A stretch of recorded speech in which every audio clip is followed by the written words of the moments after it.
عليه وسلموا تسليما اللهم صل على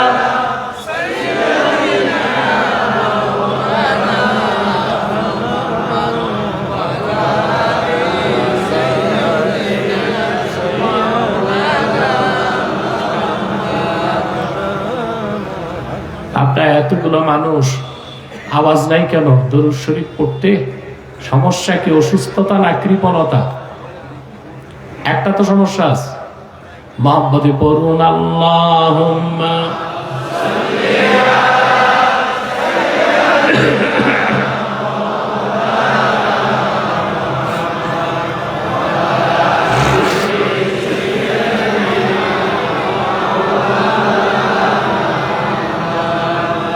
मेरा दिल तड़प रहा है, मेरा जल रहा है सीना, ये दवा वही मिलेगी, मुझे ले चलो मदीना। अल्लाहुम्मा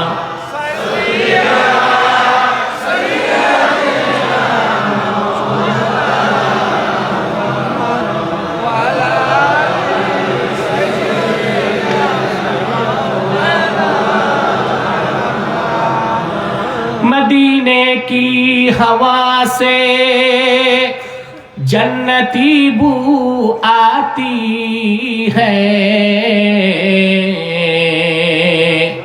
खाके पाके मदीना में नूरे जन्नत चमकती है।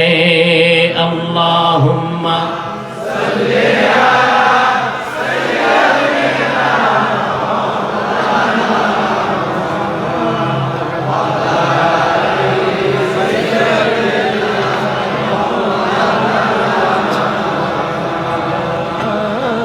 मुहम्मदुन रसूलुल्लाह सल्लल्लाहु अलैहि वसल्लम खतमल्लाहु बिहिन नबुव्वा व हकमा अन ला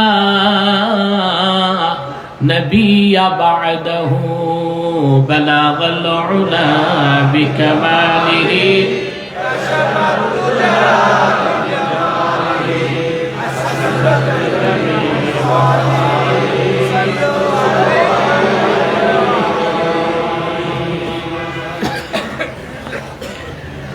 তরুণ একতা ক্রীড়া পরিষদের উদ্যোগে আয়োজিত 24তম তাফসীরুল কোরআন মাহফিলের সম্মানিত সভাপতি জনাব আমিনুল ইসলাম হাসান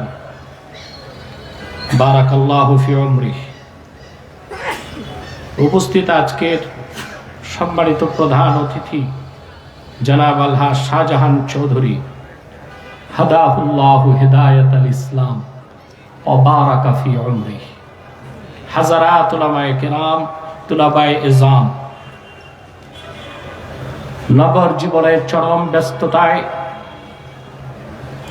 আজকের এই মহতি মাহফিলে যারা উপস্থিত হয়েছেন, স্বেচ্ছায় সানন্দে স্বতঃস্ফূর্তভাবে মনের আনন্দে শুধুমাত্র আল্লাহর কোরআনের দুর্বার টানে প্রবল আকর্ষণে তাদের সকলকে আমার পক্ষ থেকে হৃদয় নিংড়ানো ভালোবাসা, শুভেচ্ছা এবং অভিনন্দন জ্ঞাপন করছি। সবটুকুন শুকরিয়া আল্লাহ সুবহানাহু ওয়া তাআলার জন্যে, যেটা আজকের বরকতপূর্ণ মাহফিলে আমাদেরকে আসার বসার তৌফিক মেহেরবানি করে ভিক্ষা দান করেছেন। সেজন্য আসুন আমরা সকলে একবার অবনত চিত্তে হৃদয়ের আবেগ অনুভূতি উজাড় করে সমবেত কণ্ঠে বলি আলহামদুলিল্লাহ।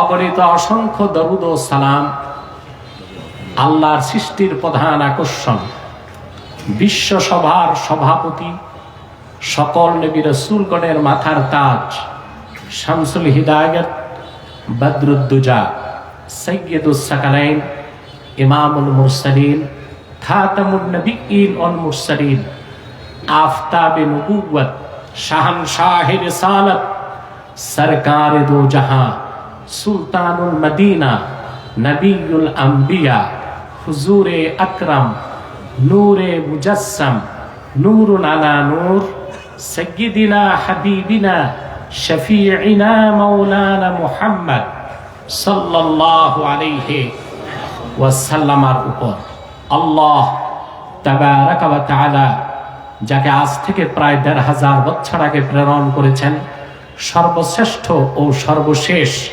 নবী ও রাসূল হিসেবে, যার পরে আজ পর্যন্ত পৃথিবীতে অবশ্যই কোনো প্রকার নবী কিংবা রাসূল অবশ্যই আসে নাই, অবশ্যই এখনো নাই, অবশ্যই কিয়ামত পর্যন্ত আসবে না।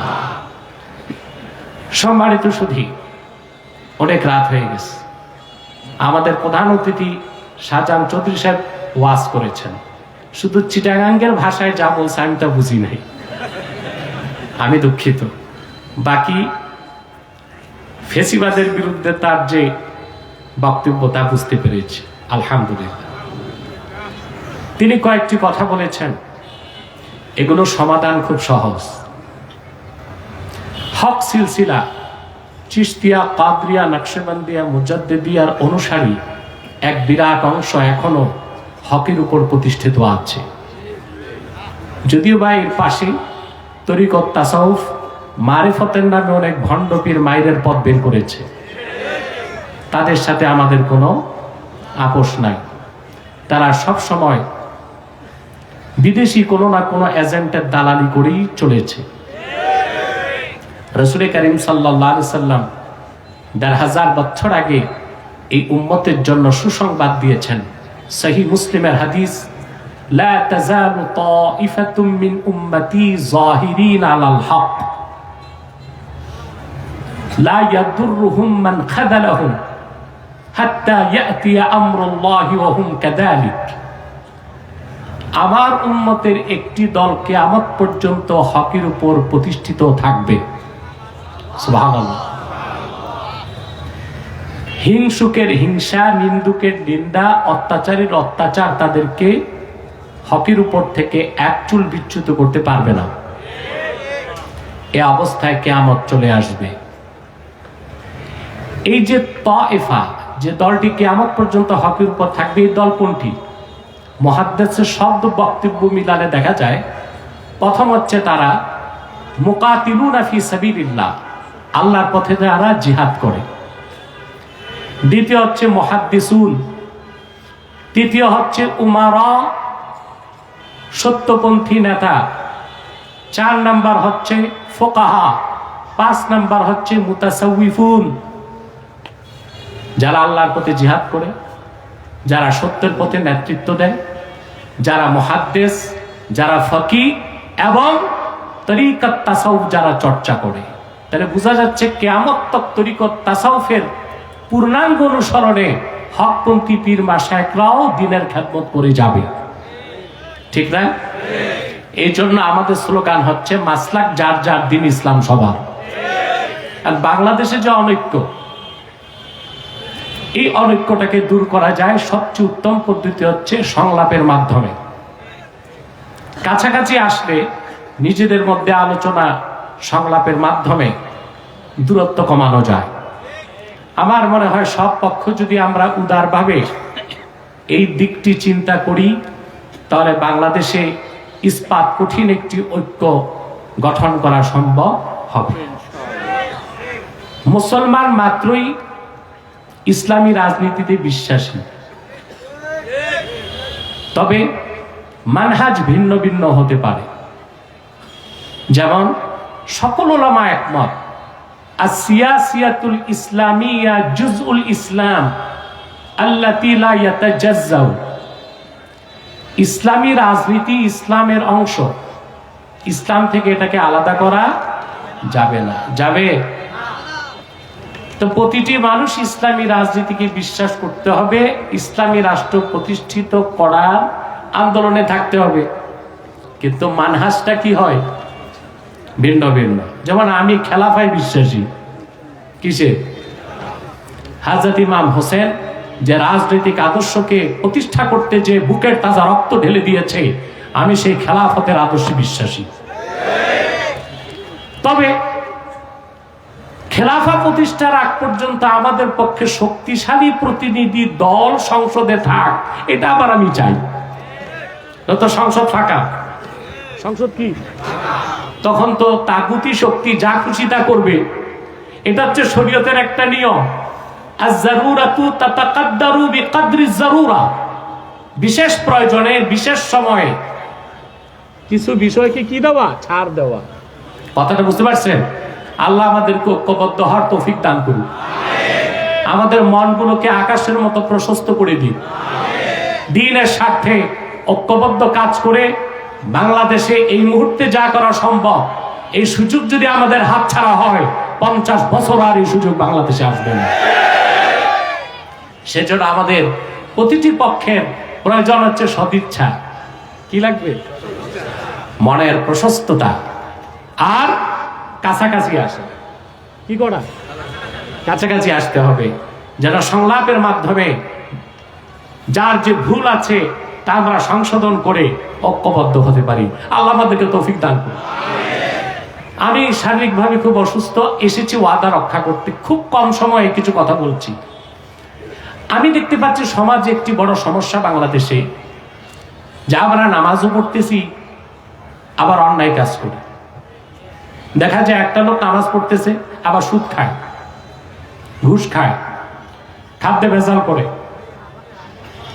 পাল্লায় ওজনে কম দেয়, আরেকজনের সীমানা ধাক্কা ধাক্কি করে, নামের আগে হাজি, নামের পরে গাজী, 5 ওয়াক্ত নামাজি, কিন্তু সব হারাম কাজ করতেছে, নামাজও পড়তেছে। এই সমস্যাটা দেখেন আপনারা? কথা বলে না। আবার দেখতেছি আমরা কান্না করে চোখের পানিতে বুক ভাসায় দিচ্ছি, কিন্তু আমাদের দোয়া কবুল হচ্ছে না। এই সমস্যাটা কি ছোট না বড়? এটা সমাধান আমরা চাই সবাই। সেজন্য সূরা বাকারা থেকে 168 নম্বর আয়াত তেলাওয়াত করেছি। এই আয়াতটিকে কেন্দ্র করে এই সমস্যার সমাধান আপনাদের সামনে তুলে ধরবো ইনশাআল্লাহ। মাইকম্যান, পিছনে হর্ন বাজে না, পিছনে হর্ন লাগবে।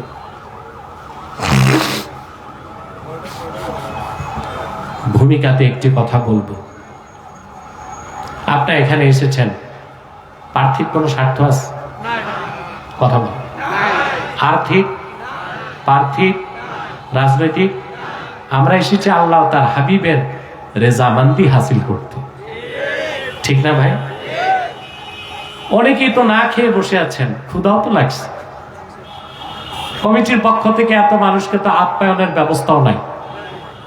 কিন্তু মনে রাখবেন, মুহাক্কিকগণ বলেন খাদ্য 2 প্রকার। আম্মাল গাযাউ ফাহুয়া নাওয়ান, খাদ্য 2 প্রকার।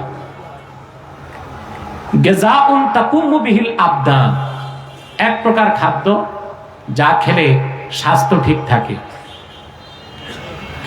ওয়া গাযাউন তাকুমু বিহিল আরওয়াহ, আরেক প্রকার খাদ্য যা গ্রহণ করলে রূহটা শক্তিশালী হয়। আল্লাহ রাব্বুল আলামিন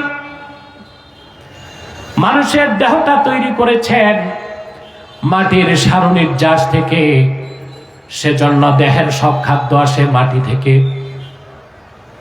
চাল, ডাল, গম, শাকসবজি, ফল ফলাদি সবই আসে মাটি থেকে, কিন্তু মানুষের রূহটা এসেছে আসমান থেকে, রূহের খোরাকটাও এসেছে আসমান থেকেই, ঠিক কিনা? আমরা আজকে এখানে বসেছি গেজায় রূহ, রূহের খোরাক গ্রহণ করার জন্য। আল্লাহ যেন কবুল করেন, বলুন আল্লাহুম্মা।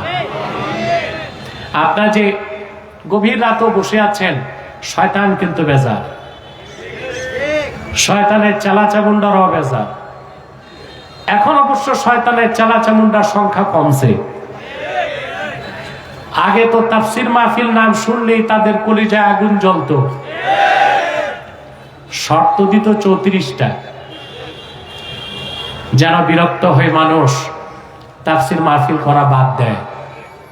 কিন্তু ওরা জানতো না যে দেশের মানুষ আল্লাহর কোরআনের জন্য বুকের রক্ত ঢেলে দিতে জানে, হাজারো শর্ত দিয়া কোরআনের মাহফিল থেকে তাদের দূরে সরানো যাবে না। শয়তানের চেলাচামুন্ডা যে একদম নাই তা মনে করেন না, এখনো আছে, ঠিক না? আমরা কি ন্যাক নিয়ত করে শয়তানের নাপাক গালে একটা চপেটা ঘাত করতে পারি? সবাই মুনাফিকি করবেন না তো? আমরা নিয়ত করছি কিছুক্ষণ পরে আজকের মুনাজাত করে গুনাহ মাফ করে নিষ্পাপ বেহেশতি আল্লাহ ওয়ালা হয়ে বাড়ি যেতে চাই। কারা কারা হাত তুলে আল্লাহ তাআলাকে দেখা?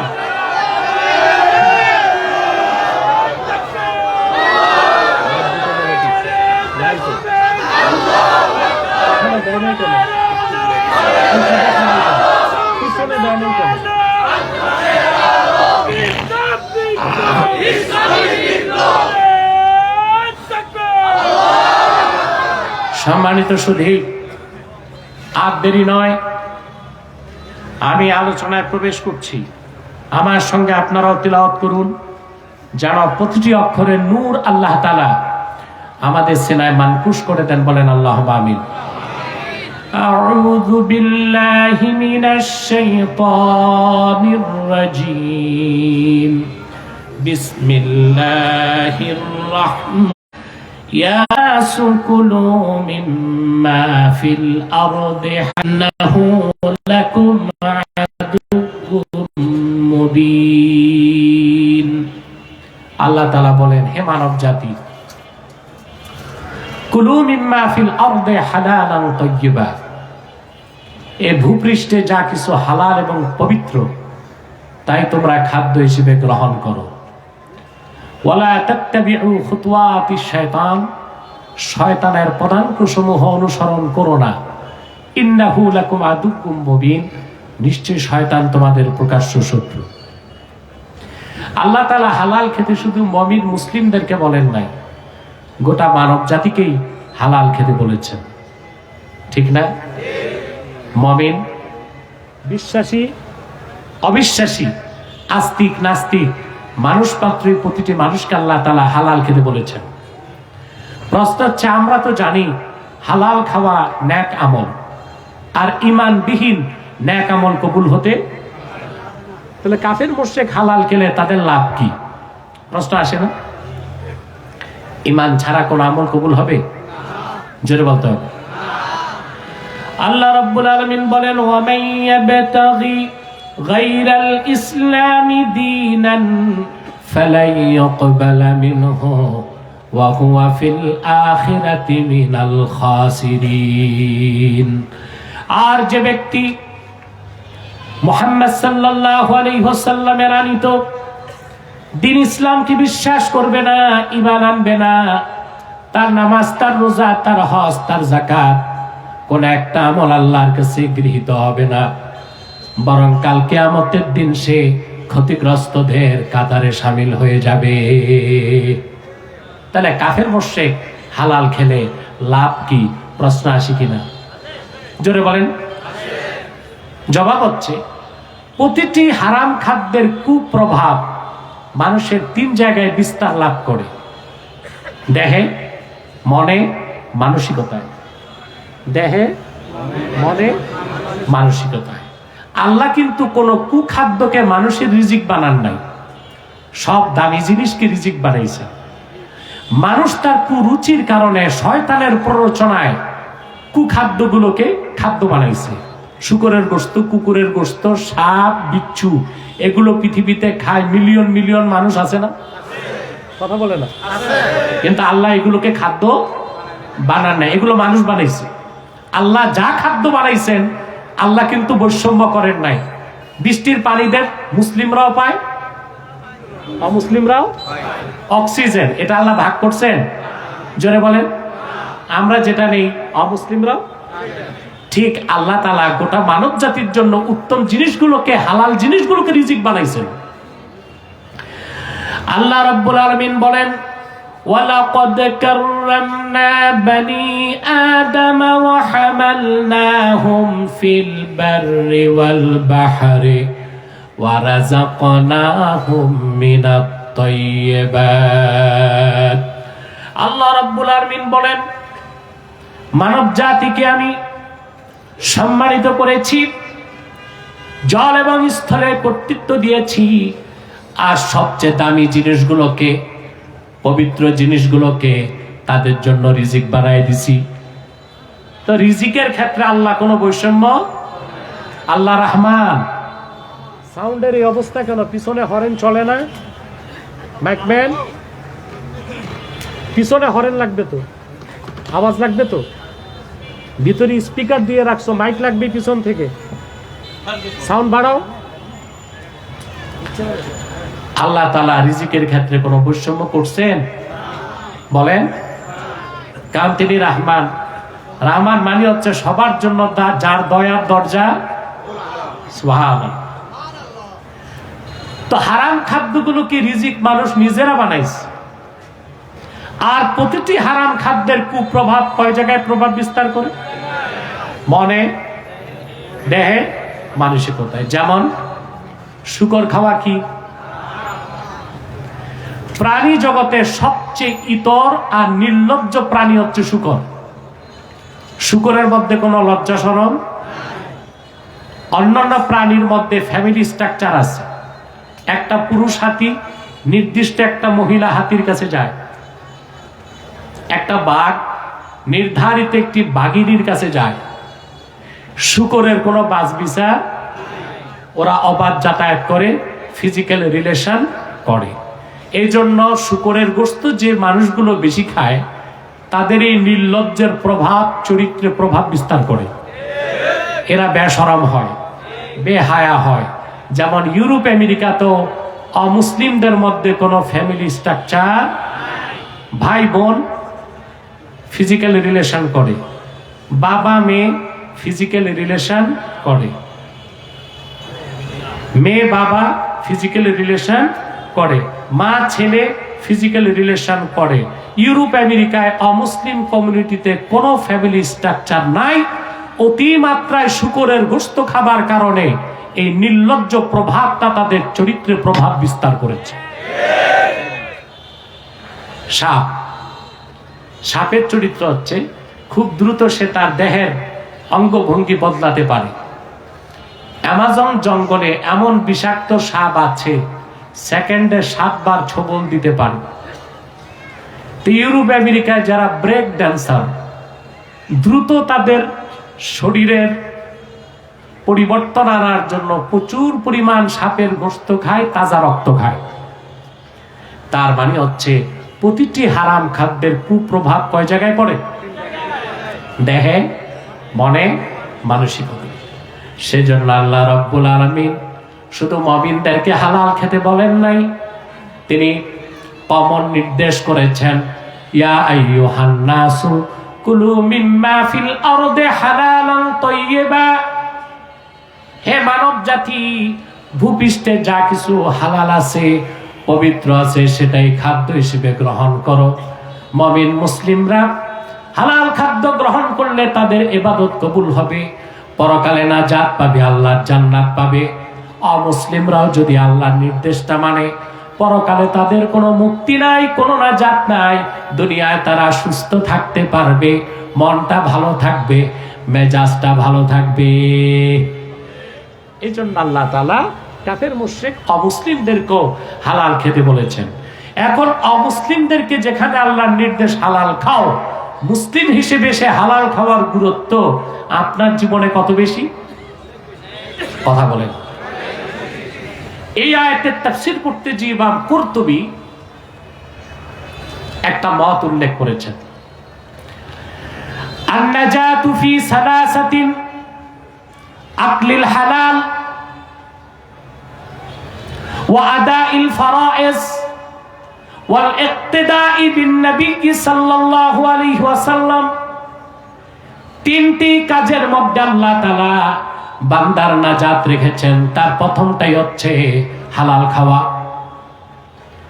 2 নাম্বার হচ্ছে আদাইল ফারাইজ, ফরজগুলোকে আদায় করা, 3 নাম্বার হচ্ছে ওয়াল ইক্তিদাই বিন নবী সাল্লাল্লাহু আলাইহি ওয়াসাল্লাম, জীবনের সকল ক্ষেত্রে আল্লাহর হাবিব মুহাম্মদ সাল্লাল্লাহু আলাইহি সাল্লামের সুন্নতের অনুসরণ করতে হবে। নাজাত কয়টা কাজে? অনেক তাহাজ্জুদ করলে নাজাত, এমন কথা নাই। অনেক তসবি পড়লে নাজাত এমন কথা নাই, 3টা কাজের মধ্যে নাজাত। তার প্রথমটা হচ্ছে আকলিল হালাল, দ্বিতীয়টা হচ্ছে আদাইল ফারায়েজ, ফরজগুলো আদায় করতে হবে, তৃতীয়টা হচ্ছে ওয়াল ইক্তিদাই বিন নবী সাল্লাল্লাহু আলাইহি ওয়াসাল্লাম, জীবনের সকল ক্ষেত্রে আল্লাহর হাবিবের সুন্নতের অনুসরণ করতে হবে। সুবহানাল্লাহ বলবেন না? আপনাকে সব ক্ষেত্রে আল্লাহর হাবিবের সুন্নত মানেন? জি না। নামাজ, রোজা, হজ, যাকাতই সুন্নত মানেন, আপনার পোশাক আশাকের সুন্নতের কোনো অনুসরণ নাই। আপনার শিক্ষা জীবনে, সাংস্কৃতিক জীবনে, আর্থিক জীবনে, রাজনৈতিক জীবনে কোরআন সুন্নাহর কোনো অনুসরণ যদি থাকতো তো বাংলাদেশে বহু আগেই ইসলামী হুকুমত কায়েম হয়ে যেত, ঠিক না? আমরা 2 রং ধরছি। কয় রং? ইসলামের রং জীবনের একটা অংশে ইসলামী রং, জীবনের আরেকটা অংশে কুফুরির রং। কবি গালেব কাব্যের ভাষায় বলেন, দো রঙ্গি ছোড় দে এক রঙ্গে হো যা, সরাপা মম বানিয়া সঙ্গ হো যা। 2 রং ছাড়ো, 1 রং ধরো, হয় মোমের মতো গলে পরিপূর্ণ মমিন হয়ে যাও, কিংবা পাথরের মতো শক্ত হয়ে কাফের হয়ে যাও। কিছুটা ইসলাম, কিছুটা অন ইসলাম, কিছুটা দিনদারি, কিছুটা বদ্দিনী। জীবনের একটা অংশে ইসলামের অনুসরণ, আর একটা অংশে পশ্চিমাদের রং ধারণ। এটা মুমিনের চরিত্র নয়, এটা মুনাফিকের চরিত্র। আমাদের দেশে কিন্তু অনেক মানুষ আছে নামাজ রোজা করতেছে, আবার পশ্চিমা দুনিয়ার আদর্শকে দাঁত দিয়া কামড়ায় ধরছে। ঠিকটা তো বুঝে বললেন না, না বুঝেই বলছেন। 1947 সালে ইংরেজদেরকে আমরা বিতাড়িত করেছি, কিন্তু ইংরেজদের শিক্ষা, সভ্যতার আইনকে আমরা আজকে 80 বছরও ছাড়তে পারি নাই, দাঁত দিয়া কামড়ায় ধরে রাখছি, ঠিক কিনা? কথা বলেন। আমাদের মধ্যে অনেকে এখন চাচ্ছে মডারেট মুসলিম হতে, অর্থাৎ ইসলামও মানবো আর যতটুকু পারা যায় পশ্চিমাদের সভ্যতাও মানবো। এটা কি ইসলামী চরিত্র না মুনাফিকি চরিত্র? চিল্লায় বলো মুসলমান, এটা ইসলামী চরিত্র না মুনাফিকি চরিত্র? জীবনের সকল ক্ষেত্রে রাসূলে মাকবুল সাল্লাল্লাহু আলাইহি সাল্লামের সুন্নতের অনুসরণের বাইরে দুনিয়াতেও ইজ্জত নাই, সম্মান নাই, কল্যাণ নাই, পরকালেও মুক্তি না। কয়টা কাজে না যা? জোরে বলতে হবে। বাস এতটুকু আজ মনে রাখলেই মাহফিল সার্থক। কয়টা কাজে না যা? আকলিল হালাল ওয়া আদাইল ফারায়েজ ওয়াল ইক্তিদাই বিন নবী সাল্লাল্লাহু আলাইহি ওয়াসাল্লাম। প্রথম হচ্ছে হালাল খাওয়া, 2 নাম্বার হচ্ছে ফরজগুলো সব মানতে হবে, 3 নাম্বার আল্লাহর হাবিবের সুন্নতের অনুসরণ করতে হবে জীবনের সকল। সুবহানাল্লাহ। আমাদের রাজনীতি কি সুন্নত তরিকায় হয়? কথা বলে। এই ক্ষেত্রে আমরা ভেজাল করে ফেলছি। কি করে ফেলছি? আমাদের লেনদেন কি সুন্নত তরিকায় হয়? আমাদের দেশের আইন কোনটা? ইংরেজরা 196 বছর আগে যে আইন করে দিয়ে গেছে, বস্তা পচা ত্রুটিপূর্ণ আইন আমার দেশে এখনো চলছে। যদি দেশকে সংস্কার করতে হয় ইংরেজদের আইনকে লাঠি মারতে হবে, আল্লাহর কোরআনের আইন দিয়ে দেশ চালাতে হবে, নতুবা বাংলাদেশের সংস্কার সম্ভব হবে না, হবে না, হবে না।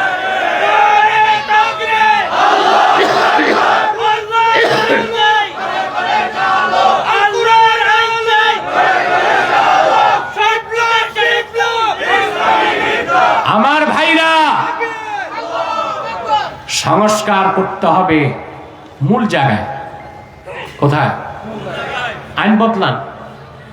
এই ত্রুটিপূর্ণ আইনে পৃথিবীর কোথাও ইংরেজদের আইন এখন চলে না। এই আইনের বয়স কত বছর হয়েছে? 196 বছর। সারা দুনিয়াতে কোথাও ইংরেজদের আইন চলছে না, কিন্তু আমার দেশে ইংরেজরা নাই, ইংরেজদের পোষ্য পুত্ররা আছে, এই আইনকে ছাড়তে পারে না। তারপরে দেশে এখন টক অফ দ্য কান্ট্রি হচ্ছে রিকনস্ট্রাকশন অফ কনস্টিটিউশন, সংবিধানকে সংস্কার করতে হবে। এটা আমরা হচ্ছে 72-এর সংবিধানে দেশ চলতে পারে না। পারে? 72-এর সংবিধান লেখা হয়েছে ভারতের প্রেসক্রিপশনে। ভারত কোনোদিন চায় না বাংলাদেশ বিশ্ব মানচিত্রে একটি স্বনির্ভর ইসলামী রাষ্ট্র হয়ে গড়ে উঠুক। অতএব ডাক্তার কামালের মতো কুলাঙ্গারদের রচিত সংবিধানকে আগাগোড়া বদলাতে হবে। এটা কুফরি বান্ধব সংবিধান, তা চলবে না। ইসলাম বান্ধব সংবিধান চান আপনারা? আমার ভাইরা, এই সংবিধানের প্রেসক্রিপশন এসেছে ভারত থেকে। 72-এর সংবিধান, এটা বদলাতে হবে, পুরাই বদলাতে হবে। এটা কুফর বান্ধব সংবিধান, আমরা চাই ইসলাম বান্ধব সংবিধান। চান আপনারা? তাহলে রাসূলুল্লাহ সাল্লাল্লাহু আলাইহি ওয়াসাল্লামের সুন্নতের অনুসরণ কি শুধু নামাজ রোজায় না জীবনের সকল ক্ষেত্রে করতে হবে? কয়টা কাজে না যা জোরে বলতে হবে? তা প্রথমটা কি? আমাদের ভেজালটা এখানে। সুদের টাকা, ঘুষের টাকা, চাঁদাবাজির টাকা, টেন্ডারবাজির টাকা, দুর্নীতির টাকা, ঋণ খেলাফির টাকা, হারাম টাকাগুলো আজ আমাদের রন্ধ্রে রন্ধ্রে পৌঁছে গেছে। সেজন্য আমরা নামাজ পড়ি আবার সুদ খাই, নামাজ পড়ি ঘুষ খাই। কথা বলেন? সামান্য একটি পিপিলিকা আল্লাহর কাছে সাহায্য চাইলে সাহায্য পায়। প্রচন্ড গরমে মাঠে ঘাটে প্রাণীগুলো গরমে যখন হাঁসফাঁস করে, তাদের চোখের পানি দেখলে আল্লাহ বৃষ্টি দিয়া ঠান্ডা করে দেন। সমুদ্রের অতল তলদেশে ছোট্ট একটি কীড়া বা পোকা, একটি ব্যাকটেরিয়া যদি মুখ হা করে রিজিক চায় আল্লাহ দিয়ে দেন। কিন্তু আশরাফুল মাখলুকাত আমরা চোখের পানি দিয়া বুক ভাসায় দিই, কিন্তু আল্লাহ তাআলা আমাদের দোয়া কবুল করেন না। কারণ ইবাদত কবুল আর দোয়া কবুলের একমাত্র শর্ত হচ্ছে আকলুল হালাল। হালাল খেতে হবে। ইবাদত কবুল আর দোয়া কবুলের জন্য শর্ত কি? হালাল খাওয়া। বিশেষ করে দোয়া কবুলের জন্য দুইটা কাজ লাগবে, আকলুল হালাল, সিদকুল মাকাল। হালাল খেতে হবে, সত্য কথা বলতে হবে। আমাদের এই দুই জায়গাতেই কি সমস্যা? আমাদের জবানটাও পাক না, রিজিকটাও। আমরা যদি জবানটা পাক করতে পারি আর রিজিকটা পাক করতে পারি, আমাদের সবগুলো দোয়া আল্লাহ কবুল করবেন। এটা আল্লাহর ওয়াদা। সুবহানাল্লাহ বলবেন। আল্লাহ রাব্বুল আলামিন কোরআন কারীমে ওয়াদা করেছেন, উম্মতে মুহাম্মাদীর ঈমানদার যত দোয়া করবে, দোয়ার শর্ত যদি পূরণ করে, সবগুলো দোয়া আল্লাহ কবুল করবেন। কিছুটা দুনিয়ায় পাবে, বাকিটা আখিরাতে পাবে। আর রিসালাতুল কুশাইরিয়ায় আবুল কাসেম কুশাইরি রাহমাতুল্লাহ লেখেন, হাসর ময়দানে আল্লাহ তাআলা উম্মতে মুহাম্মাদীর কিছু মানুষকে অনেক বেশি পুরস্কার দিবেন। তারা বলবেন, আল্লাহ আমি তো এত ইবাদত করি নাই, এই পুরস্কারগুলো কিসের বিনিময়ে? আল্লাহ বলবেন, রে বান্দা, দুনিয়াতে যত দোয়া করতি সব তো কবুল করতাম না, যেগুলো কবুল করি না আজ সব নিয়ামত হিসেবে তোমার হাতে তুলে দিলাম। বান্দা আফসোস করে বলবে, আয় আল্লাহ, দুনিয়ায় যদি একটা দোয়াও না কবুল হতো, কতই না ভালো হতো, আজকে হাসর ময়দানে সব পেয়ে যেতাম। আপনার প্রতিটি দোয়া আল্লাহ কবুল করবেন, এটা আল্লাহর ওয়াদা, কিন্তু শর্ত পূরণ করতে হবে। কি পূরণ করতে হবে? জবান পাক, রিজিক পাক। সুবহানাল্লাহ। আমি আপনাদেরকে একটা হাদিস শরীফ শোনাচ্ছি। হাদিসটি মিশকাত শরীফে এসেছে, তিরমিজি শরীফে এসেছে। আমার বিশ্বাস হাদিসটি মনে রাখবেন এবং হৃদয়ে লালন করবেন। পারবেন তো ভাই? আল্লাহর হাবিবের সাথ করেছেন, ইন্না ফিল জান্নাতি গুরাফা ইউরা যুহুরুহা মিন বুতুনিহা ওয়া বুতুনুহা মিন যুহুরিহা তুরা যুহুরুহা মিন বুতুনিহা ওয়া বুতুনুহা মিন যুহুরিহা। আল্লাহর হাবিব বলেছেন, আল্লাহর জান্নাতে কতগুলো কামরা আছে। সুবহানাল্লাহ বলবেন।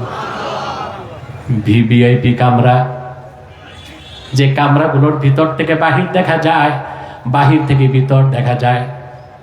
ফাকামা আরাবিয়ুন ফাকালা লিমান হাযা ইয়া রাসূলুল্লাহ। লিমান হিয়া ইয়া রাসূলুল্লাহ সাল্লাল্লাহু আলাইহি ওয়াসাল্লাম। এক বেদুইন সাহাবী দাঁড়িয়ে বললেন, ইয়া রাসূলুল্লাহ সাল্লাল্লাহু আলাইহি ওয়াসাল্লাম, বেহেশতের কথা শুনেছি, বেহেশতের ভিতরে এত সুন্দর কামরাগুলো আল্লাহ কাকে দিবেন? আপনারাও জানতে চান? আল্লাহর হাবিব বলেছেন, লিমান আতাবাল কালাম ওয়া আত'আমাত তা'আম ওয়া আদামাস সিয়াম ওয়া সাল্লা লিল্লাহি বিল লাইলি ওয়ান নাসু নিয়াম। আমার যে উম্মত ফরজ ওয়াজিব সুন্নতের পরে চারটা কাজ করবে। আতাবাল কালাম, কথাকে পবিত্র করবে। কথাকে, তার মানে সত্য কথা বলবে, গীবত করবে না, চগলখড়ি করবে না। ওয়া আত'আমাত তা'আম, মানুষকে খাওয়াবে। আপনি কি মানুষকে খাওয়ান? জি না। 15 বছর আমরা দেখছি ডিবির হারুনের হোটেল ব্যবসা, ভাতের হোটেল।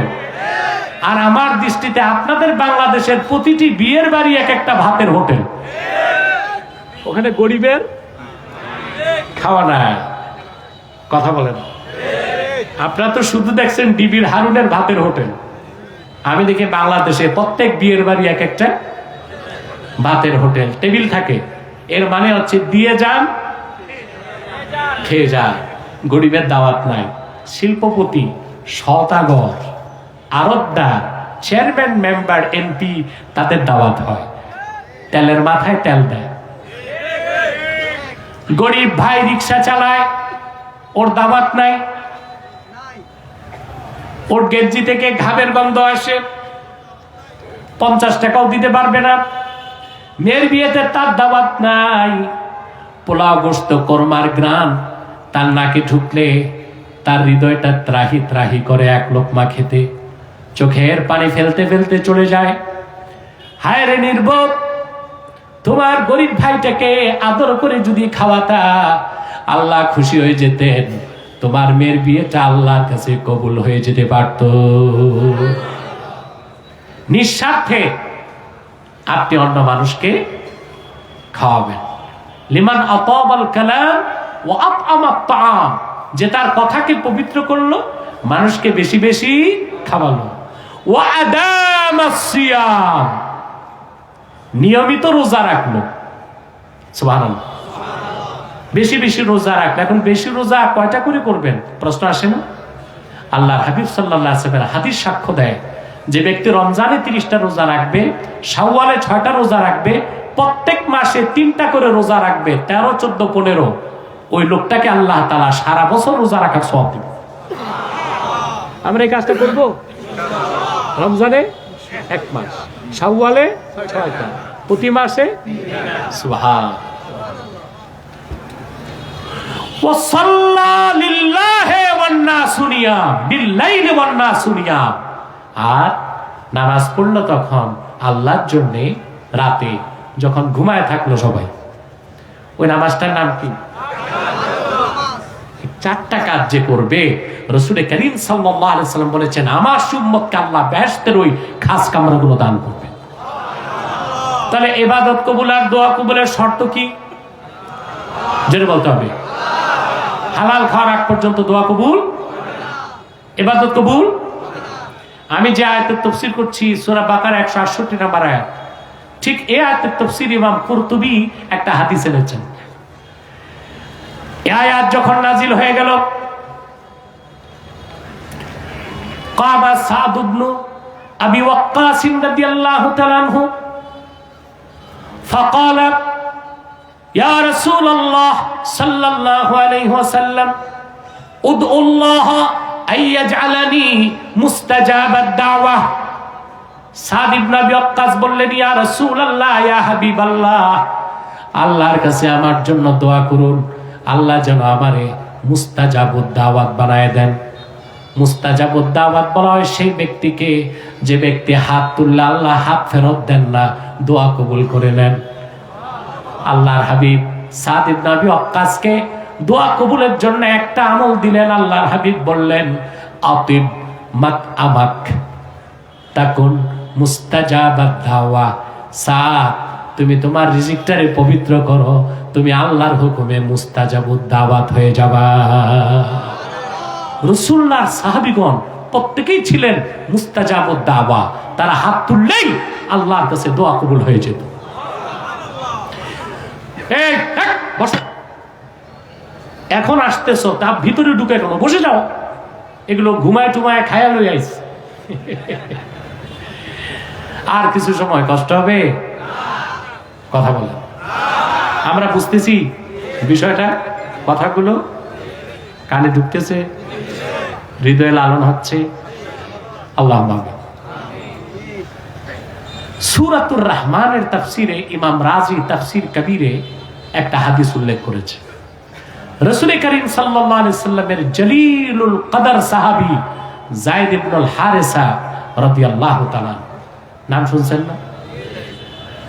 সাহাবীদের মধ্যে সবচেয়ে সর্বশ্রেষ্ঠ কে ছিলেন? জোরে বলতে হবে। আবু বকর সিদ্দিক রাদিয়াল্লাহু তাআলা, ঠিক না? এটা মাদ্রাসার ছাত্র, ছোট বাচ্চা। হ্যাঁ ঠিক আছে, তোমরা যাও নতুবা বসো, ওদের ঘুমানোর টাইম হয়ে গেছে। এদের শিক্ষক কই? ওস্তাদ কই? ওস্তাদ তো এশারা দিছে, নইলে একসাথে তো সব উঠে না। এদের ঠাকুর কই? এই ঠাকুর বুঝলো না, এই ছোট ছোট বাচ্চা উঠলে ডিস্টার্ব হয়, আর 10-15 মিনিট বসলেই তো হয়। বসো বসো, আমি তোমাদের ঠাকুরের ঠাকুর, বসো, মুনাজাত করে যাবো, সব বসো। তোমাদের ঠাকুর এখন বসে থাকবে ইনশাল্লাহ, চাইতে দিবেন। মাশাআল্লাহ মাশাআল্লাহ, সবগুলোর বয়স 7 বছর 6 বছর। আলহামদুলিল্লাহ। আমার তো মনে হয় আমরা যখন হাত তুলবো এদের কারো দোয়াই আল্লাহ কবুল করবেন, বলেন আল্লাহুম্মা আমিন। সম্মানিত সুধী, আবু বকর সিদ্দিকের নাম কোরআন শরীফের কোথাও আসে নাই, সরাসরি না, যায়েদের নাম এসেছে সূরাতুল আহজাবে। সুবহানাল্লাহ।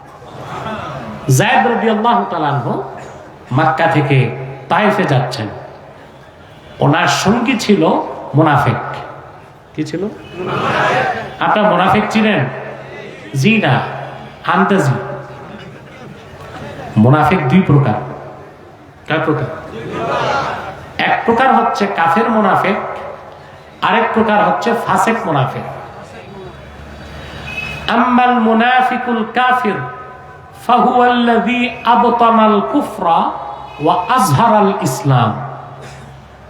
কাফের মুনাফিক সেই ব্যক্তি যে ভিতরে কুফরি রাখে, বাইরে ইসলামকে দেখায়, এরা কাফের মুনাফিক।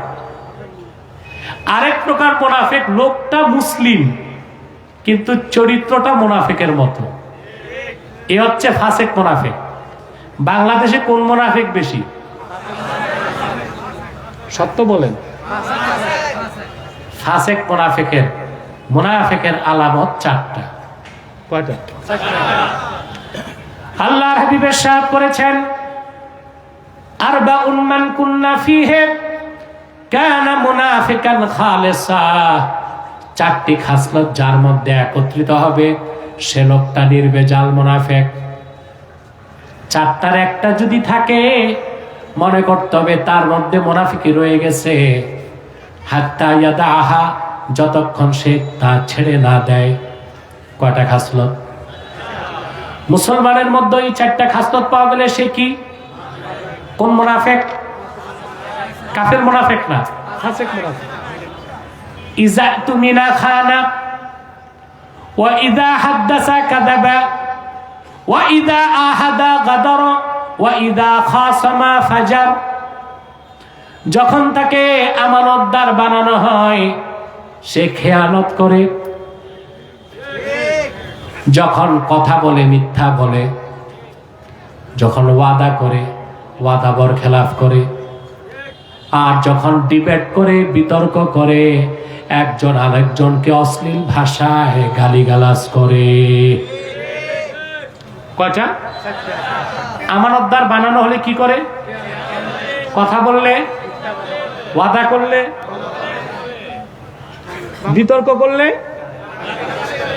আপনাদের যদি ভয় না থাকে তাহলে বলবেন এই 4টা খাসলত অতি মাত্রায় বাংলাদেশে কোন শ্রেণীর মধ্যে পাওয়া যায়? রাজনীতিবিদ, পলিটিশিয়ানদের মধ্যে। যখনই তারা আমানতদার বানানো হয় খেয়ানত করে। সংসদে যেদিন ঢুকে শপথ বাক্য পাঠ করে ওই দিনই তো ইমানটা নষ্ট হয়। শপথ বাক্যে বলে আমি বাংলাদেশের প্রতি অকৃত্রিম বিশ্বাস ও ভালোবাসা রাখি। আরে ভাই, দেশের উপর তো ইমান আনা যায় না, ইমান আনতে হবে আল্লাহর কোরআনের উপর। দেশ কি? দেশ তো একটা জড় পদার্থ, ঠিক না? দেশের উপর ইমান আনা যায়? তো দেশের উপর ইমান আনার, মূর্তির উপর ইমান আনার পার্থক্য কি? কথা বলেন। এই জন্য বলছিলাম দেশ সংস্কার করতে হলে সংবিধান চেঞ্জ করতে হবে। এমন শপথ বাক্য এমপিদেরকে পাঠ করানো যাবে না যে শপথ বাক্য পাঠের মাধ্যমে মানুষের ঈমান নষ্ট হয়ে যায়, ঠিক কিনা বলে? তো শপথ বাক্য পাঠের সাথে সাথে এমপিদের ঈমান কি হয়? বলে আমি বাংলাদেশের প্রতি অকৃত্রিম বিশ্বাস ও আনুগত্য পোষণ করছি। দেশের আনুগত্য হবে না কোরআন সুন্নাহর আনুগত্য হবে? তো শপথ বাক্যের এই অংশটা কি শিরক মুক্ত? কথা বলেন। এরপরে বলে আমি দেশের স্বার্থের বিরুদ্ধে কিছু করব না, দেশের সম্পদ রক্ষা করব। এমপি হওয়ার পর কি পরিমাণ চুরি করে 15 বছরে দেখছেন। এত টাকা বাংলাদেশ ঋণগ্রস্ত হয়েছে, আপনাদের প্রতি জনের মাথা পিছু ঋণ হচ্ছে 1,07,000 টাকা। কত? সবার, আমাদের প্রত্যেকের মাথা পিছু ঋণ কত? এই টাকা কিভাবে শোধ করবেন? ডক্টর ইউনূস আমাদেরকে আশ্বাস দিয়েছে পাচার হওয়া টাকা ফেরত আসবে। আব্বাসির কথা তো মিয়া 15-16 বছর ধরে দেখতেছো, সবই তো মিলে। আমার রাজনৈতিক বক্তব্য যেগুলো মিল পেয়েছেন, অন্তত 70% তো মিল পাইছেন। আমি বলে রাখছি, ডায়েরিতে লিখে রাখুন, 15 বছরে যত টাকা বেগম পাড়ায় আর দিল্লিতে আর লন্ডনে পাচার হয়েছে, একটা টাকা বাংলাদেশে আসবে না। কারণ ছোট চোরেরা পাঠিয়েছে বড় চোরের কাছে। ছোট চোররা পাঠাইছে বড় চোরদের কাছে। আমরা একটা জিনিস চাই ইন্টারিম গভর্নমেন্টের কাছে, যে অন্তত যে চোরগুলো জেলখানায় আছে এদেরকে শাস্তি দেওয়া হোক। কি দেওয়া হোক? আমাদের ভয় হচ্ছে এরা ধীরে ধীরে জামিনে মুক্তি পেয়ে যাবে, এদেরকে শাস্তি দেওয়া হোক। শাস্তি শরীয়ত আইনে শাস্তি দিতে হবে। চোরের শাস্তি হাত কাটা।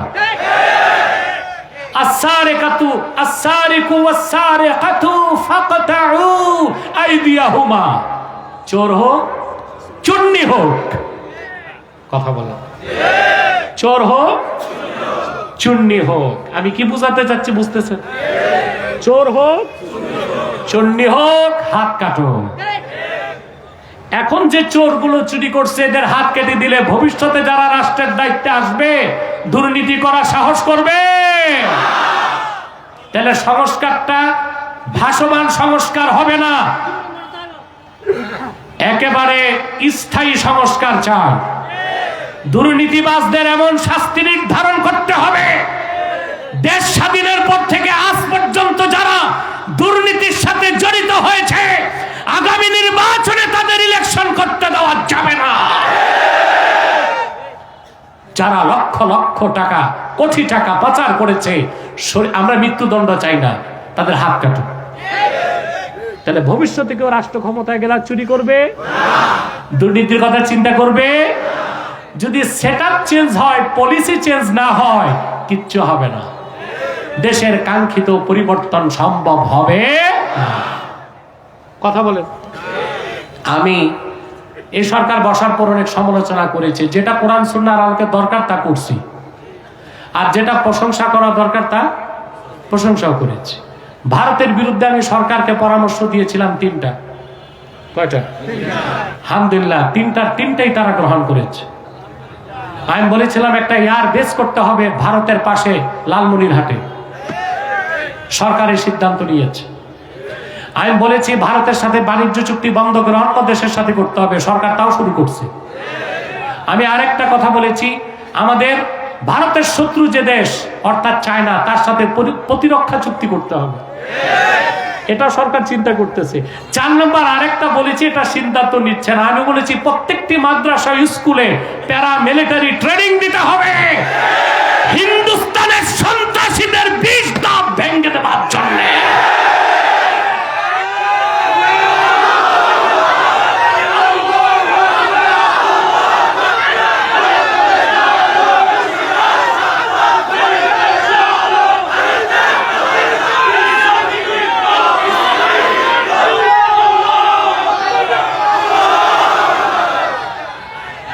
আমার ভাইরা, ভারতের সাথে কোনো আপোষ চলবে না। কোন দল যদি তাদের দালালি করে, সেই দলকে বয়কট করতে হবে। বাংলাদেশের তারা আমাদের শত্রু। হ্যাঁ, প্রতিবেশীর সাথে সম্পর্ক রাখা যায়, কিন্তু প্রতিবেশীকে এনিমি স্টেট ঘোষণা করে সম্পর্ক করা যায়। ভারত আমাদের বন্ধু রাষ্ট্র, সে হচ্ছে আমাদের এনিমি স্টেট, শত্রু রাষ্ট্র। শত্রু রাষ্ট্র মাথায় রেখে আমরা বন্ধুসুলভ চুক্তি করতে পারি না, আমরা ব্যবসায়িক চুক্তি করতে পারি। আর ওদের সাথে আমাদের প্রতিরক্ষা চুক্তিও চলবে না। ওরা হুমকি দেয় আমাদেরকে দখল করবে। আরে হিন্দুস্তানের সন্ত্রাসীরা, সন্ত্রাসী মোদির উত্তরসূরিরা বাংলাদেশকে সিকিমের মতো চিন্তা করবে না। লেন্দুদ্দর্জির মতো মুনাফিকের জায়গা বাংলাদেশে নয়। 14 কোটি মুসলমান অস্ত্র হাতে তুলে দিবে দেশের স্বাধীনতা রক্ষা। সেজন্য আমি সরকারকে বলেছি, প্রত্যেকটা মাদ্রাসায় এবং স্কুলে 18 বছর বয়স হয়েছে এমন প্রত্যেককে প্যারা মিলিটারি ট্রেনিং দিতে হবে। আপনি এটা চান? সকল দল থেকে এই দাবি উঠলে সরকার এটা সিদ্ধান্ত নিতে পারে। তো যে কথা বলছিলাম, মুনাফিকের আলামত কয়টা? প্রথম হচ্ছে আমানতের ক্ষমতায় যে শপথ বাক্য পাঠের পরে শুরু হয় কি? খেয়ানত। 2 নম্বর হচ্ছে যখন কথা বলে মিথ্যা বলে। নির্বাচনের আগে মাইক নিয়ে বলবে, ভাই সব আমি আপনাদের সেবায় রাতের ঘুম হারাম করেছি। জনসেবা না পেট সেবা? 3 নম্বর যখন ওয়াদা করে ভঙ্গ করে। নির্বাচনের আগে আপনাদেরকে নেতারা আশ্বাস দেয়, আপনারা আমাকে ভোটটা দেন একবার, আপনাদের পুকুরগুলো ভরে দিব মাছে, গোলাগুলো ধানে, 3 বেলা সোনার চামচে রূপার বাটিতে দুধ ভাত খাওয়াবো। নির্বাচনের পর দেখা যায় ছাই ভাত কপালে জুটে না। ওয়াইদা আহাদা গাদা, আর যখন ওয়াইদা খাসামা ফাজা, যখন বিতর্ক করে। আপনারা দেখছেন জাতীয় সংসদে এক এমপি আরেক এমপির 14 গোষ্ঠী কিভাবে উদ্ধার করে। তাহলে মুনাফিকের 4টা আলামত বাংলাদেশের অধিকাংশ নেতাদের মধ্যে আছে। সব নেতা না, অধিকাংশ নেতাদের মধ্যে আছে। অতএব আমাদের এখন মূল সংস্কার লাগবে নেতৃত্বে। কথা বলেন। দেশে 3 লক্ষের উপর মসজিদ আছে, 10,000 মাদ্রাসা আছে, যেখানেই তাফসির মাহফিল জনতার জনস্রোত হয়, পীরি মুরিদের কোনো অভাব নাই। কিন্তু বাংলাদেশকে এখন আমরা সঠিক গন্তব্যে পৌঁছাতে পারি নাই। তার কারণ যারাই চালকের আসনে যায় ওরা মুনাফিকি করে। কি করে? কক্সবাজার থেকে একটা বাস ঢাকা যাবে, বুঝলেন? কমফোর্টেবল বাস, খুব দামি, 40 সিট। একটা উদাহরণ দিচ্ছি, সামনে 10 সিটে 10 জন বড় পীর সাহেব, তারপর 10 জন সেলিব্রিটি বক্তা, তারপর 10 জন মুহাদ্দিস, তারপর 10 জন সুফি দরবেশ। কয়জন বাসে? শুধু ড্রাইভিং সিটে বসায় দিছেন একজন ইয়াবাখোর মাতাল। বাস ঢাকা পৌঁছবে? কথা বলে না, আগেই অ্যাক্সিডেন্ট হবে। তো 3 লাখ মসজিদ আছে আমাদের, 10,000 মাদ্রাসা আছে, ওয়াজ মাহফিলের অভাব নাই। এতগুলো ইসলামী রাজনীতির ব্যানারে দল আছে, দেশকে আমরা সঠিক প্রপার ট্র্যাকে উঠাতে পারছি না। তার একটাই এই জাতি বারবার ধোঁকা খেয়েছে, প্রতারিত হয়েছে। এই জাতিকে ধোঁকা দিয়েছে 200 বছর ইংরেজরা। লক্ষ লক্ষ মুসলমানের রক্তের বিনিময়ে 1947 সালে এই দেশকে স্বাধীন করা হয়েছিল। তারপর নেতৃত্বে এসেছে যারা 24 বছর পাকিস্তানের শাসকরা এই দেশের মানুষকে ধোঁকা দিয়েছে। 1971-এর পরে যারা দায়িত্ব নিয়েছে, কোরআন সুন্নাহর পক্ষ না নিয়ে তারা পশ্চিমাদের গোলামি করেছে, দালালি করেছে, মুনাফিকি করেছে দেশের মানুষের সাথে। অতএব দেশকে যদি প্রপার ট্র্যাক, সঠিক গন্তব্যে পৌঁছাতে হয়, অবশ্যই সংস্কার আনতে হবে নেতৃত্বে। কোথায়? মুনাফিক নেতাদেরকে ভোট। আপনি যেই দলই করেন, প্রত্যেক দলে কিছু ভালো মানুষ তো আছে। আপনি যেই দল করেন সেই দলের নেতাটাকে ভোট দেবার আগে দেখবেন সে কাফের মুশরিক মুনাফিক কিনা। যদি দেখেন কাফের মুশরিক মুনাফিক, তাকে বয়কট করুন। যদি দেখেন সে মুসলিম, তারপর দেখবেন সে নামাজ পড়ে কিনা। যদি দেখেন সে নামাজ পড়ে, তারপর দেখেন সে হালাল কামাই করে কিনা। ওই রকম নেতাকে ভোট দেন। তা বাংলাদেশটা একটা ইসলামিক সোসাইটিতে পরিণত হয়ে যাবে, ইসলামী সমাজ। আপনি জানেন রাষ্ট্র থেকে সমাজ বড়? কথা বলেন। আপনার রাষ্ট্রবিজ্ঞানের ছাত্র আছেন এখানে 2-1 জন? পলিটিক্যাল সায়েন্সের আছেন? পলিটিক্যাল সায়েন্সের একটা অথেন্টিক স্টেটমেন্ট হচ্ছে society is great than state. রাষ্ট্র থেকে সমাজ বড়। আমরা প্রত্যেক দলের মুসলমান যদি নিজ নিজ দলের ইমানদার চরিত্রবান নামাজিদেরকে আপনার যদি ভোট দেন, বাংলাদেশ ইসলামী সমাজে পরিণত হয়ে যাবে। পরবর্তী প্রজন্ম বাংলাদেশকে ইসলামী রাষ্ট্র বানায় দিতে পারবে। ঠিক কিনা? সংস্কার তো ইউনূস সাহেবের হাতে না, সংস্কার তো জনগণের হাতে। আপনাদের সদিচ্ছা লাগবে, আপনাদের ঐক্যবদ্ধ হতে হবে, আপনাদেরকে সঠিক পলিসি নির্ধারণ করতে হবে। ঠিক কিনা বলেন? তো বাংলাদেশে কোন সমস্যা বেশি? মুনাফিক। কোন মুনাফিক বেশি? বুঝতে পারলাম? যায়েদ রাদিয়াল্লাহু তাআলা আনহুর সাথে ছিল ফাসিক মুনাফিক না, কাফের মুনাফিক। তায়েফে না, কাফের মুনাফিক। তায়েফে যাওয়ার পর হযরত যায়েদ ঘুমায় গেছেন, পরিশ্রান্ত দেহ। সেই সুযোগে মুনাফিক হযরত যায়েদের হাত পা বেঁধে হাতে তরবারি নিছে। হযরত যায়েদের চক্ষু খুলে গেল। হতবাক হয়ে তিনি বললেন, ভাই তুমি তো আমার সফর সঙ্গী, কেন তুমি আমাকে হত্যা করতে চাও? মুনাফিক হযরত যায়েদকে জবাব দিল, আমি মুসলিম না, আমি মুনাফিক। আমি কি? তোমরা যে মুনাফিক বলো, আমি সেই মুনাফিক। কখনোই আমি মুসলমান হই নাই। বলে ঠিক আছে ভাই, তুমি মুনাফিক, তা আমাকে হত্যা করতে চাও কেন? মুনাফিক কি জবাব দিছে জানেন? একটা জবাব দিছে, লিআন্নী আ'লামু আন্না মুহাম্মাদান সাল্লাল্লাহু আলাইহি ওয়াসাল্লাম ইউহিব্বুকা ওয়া আনা উবগিদুহু। কারণ আমি জানি মুহাম্মদ সাল্লাল্লাহু আলাইহি সাল্লাম তোমাকে স্নেহ করেন, আর আমি মুহাম্মদ সাল্লাল্লাহু আলাইহি সাল্লামের সাথে দুশমনি রাখি। তোমাকে হত্যা করলে আল্লাহর হাবিব মুহাম্মদ সাল্লাল্লাহু আলাইহি সাল্লাম কষ্ট পাবেন, এটাই আমার লাভ, আর কোনো স্বার্থ আমার নাই। যুগে যুগে কাফেররা যে মুসলমানদের উপর নির্যাতন করেছে, তার কারণ একটাই, মুসলমান কেন মুসলমান হয়েছে। কথা বুঝেন? সারা পৃথিবীতে যেখানে যেখানে মুসলমানদেরকে নির্যাতন করা হচ্ছে, জেনোসাইড, মুসলিম রাষ্ট্রগুলোতে গণহত্যা করা হচ্ছে, কাফেররা করতেছে, তার কারণ একটাই, আমরা কেন আল্লাহ তার হাবিবের উপর ঈমান এনেছি, আমরা কেন কোরআনকে বিশ্বাস করেছি, আমরা কেন মুসলমান হয়েছি। ঠিক কিনা বলেন? এই দেখেন, ইসরায়েল ফিলিস্তিনে গণহত্যা করলো 15 মাস। কত মাস? 15 মাস হয়ে গেছে। 15 মাসে 46,000 মানুষকে হত্যা করেছে। 1,20,000 মানুষ আহত হয়েছে, আর লক্ষ লক্ষ মানুষ বাস্তুহারা হয়েছে। ইসরায়েল যা করেছে সহযোগিতা করেছে আমেরিকা, কারণ মুসলমানদের বিরুদ্ধে সব কাফের কি এক। আমেরিকা প্রতি বছর ইসরায়েলকে সামরিক সহযোগিতা করে $4 বিলিয়ন। 15 মাসে আমেরিকা ইসরায়েলকে ফিলিস্তিনিদের হত্যা করতে সাহায্য করেছে $2,200 কোটি। এবার আসছে আল্লাহর গজব আমেরিকার উপর, গায়েবী আগুন।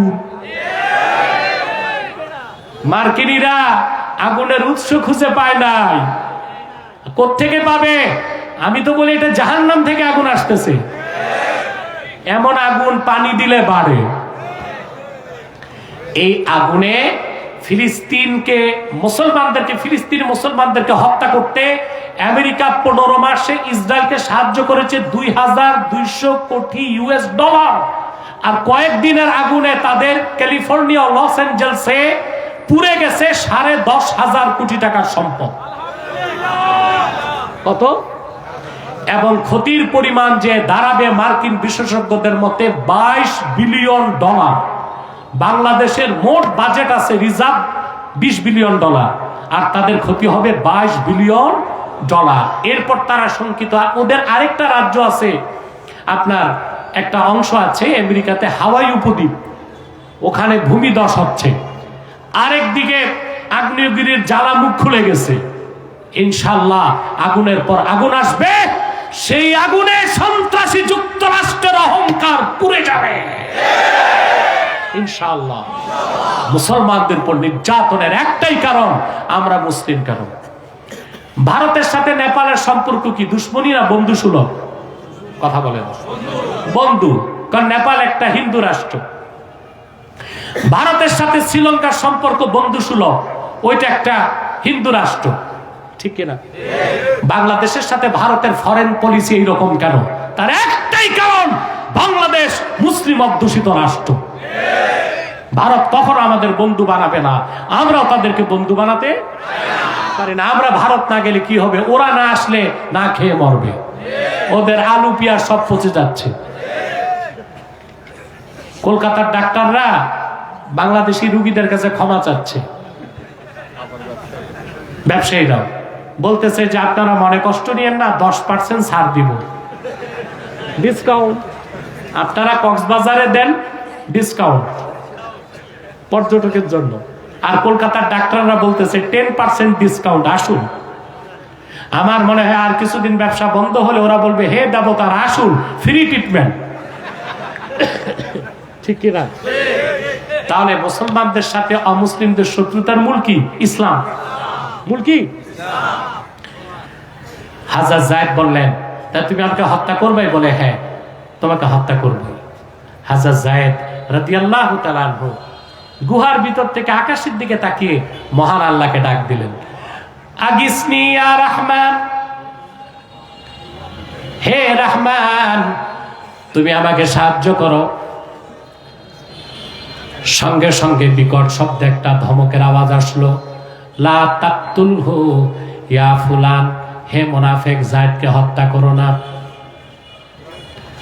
মুনাফিকের হাত কাঁপতে লাগলো। নির্জন নিভৃত এই জনপদে কোনো মানুষ তো দেখি না, আমাকে ধমক কে দিল? আবার শুদ্ধত হয়েছে জবাই করতে, দ্বিতীয়বার ধমক আসলো আরো জোরে, তার হাত নেমে গেল। তৃতীয়বার আবার উদ্যত হয়েছে, আরো বিকট শব্দে ধমকের আওয়াজ। তরবারি রেখে বাইরে গেল সে, কে ধমক দেয় দেখতে। যে দেখে গুহার বাহিরে একটি ঘোড়ার পিঠে সুদর্শন যুবক বসে আছেন, মাথায় তার সাদা পাগড়ি, শরীরে সবুজ পোশাক, হাতের মধ্যে নাঙ্গা তরবারি। যুবকটি ঘোড়ার পিঠ থেকে নেমে বাম হাতে মুনাফিকের গর্দান ধরে ডান হাতে তার গর্দান কেটে দিল। গুহার ভিতরে ঢুকে যুবকটি হযরত যায়েদের হাত পায়ের বাঁধন খুলে দিলেন। হযরত যায়েদ দাঁড়িয়ে গেলেন। সুদর্শন যুবকটি যায়েদের কপালে চুমু দিয়া বললেন, আমাকে চিনতে পেরেছেন আমি কে? বলে না। সুদর্শন যুবকটি বলল, আমি আল্লাহর মুকাররাব ফেরেশতা, আমার নাম জিবরিল আমিন। যায়েদ, আপনি যখন মৃত্যুর হাত থেকে বাঁচার জন্য আল্লাহর কাছে আল্লাহকে আগিসনি ইয়া রহমান বলে ডাক দিয়েছেন, আমি জিবরিল ছিলাম সিদরাতুল মুনতাহায়।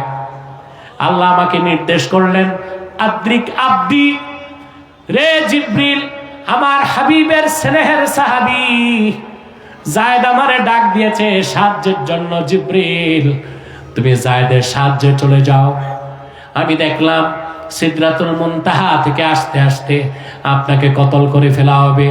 প্রথম ধমক দিলাম আমি যখন সিদরাতুল মুনতাহায়, দ্বিতীয় ধমক দিলাম তখন আমি প্রথম আকাশে, তৃতীয় ধমক দিলাম যখন তখন আমি তায়েফের মাটিতে। সুবহান। আল্লাহকে ডাক দিলেই আল্লাহ জবাব দিবেন। যদি রিজিক হালাল খাবেন, কথা বলে না। রাসূল করিম সাল্লাল্লাহু আলাইহি ওয়াসাল্লামের সাহাবীগণ আল্লাহকে ডাকলেই কাছে পেতেন। আমরা কেন পাই না? আমাদের সমস্যা হচ্ছে ইমানের ত্রুটি আর রিজিকগুলো কি হারাম। নাউজুবিল্লাহ বলবেন। হালাল খাবেন তো? এখন আমার আলোচনা থেকে শিক্ষা যেটা দিব আপনাদেরকে, টিচিং সবক একটা লাগবে না? হালাল খেতে চান কিন্তু কামাই করবেন হারাম, তা কি সম্ভব? হালাল খাওয়া কি ফরজ, হালাল কামাই করা কি? শরীয়তের একটা উসুল আছে, মা ইউবজি ইলাল ফারজে ফাহুয়া ফারজুন। ফরজের জন্য যেটা দরকার ওইটাও ফরজ। নামাজ পড়া কি? ওযু করা কি? ওযুর পানি খোঁজা কি? এইটা বলতেছে না। নামাজ পড়া কি? ওযু করা কি? ওযুর পানি খোঁজা কি? পানি না পাইলে তায়াম্মুম করা যাবে না, 1 মাইল পানি খুঁজতে হবে। কতটুকু? নামাজ পড়া যেমন ফরজ, ওযু করা ফরজ, ওযুর পানি খোঁজা কি? হালাল খাওয়া কি? হালাল কামাই করা কি?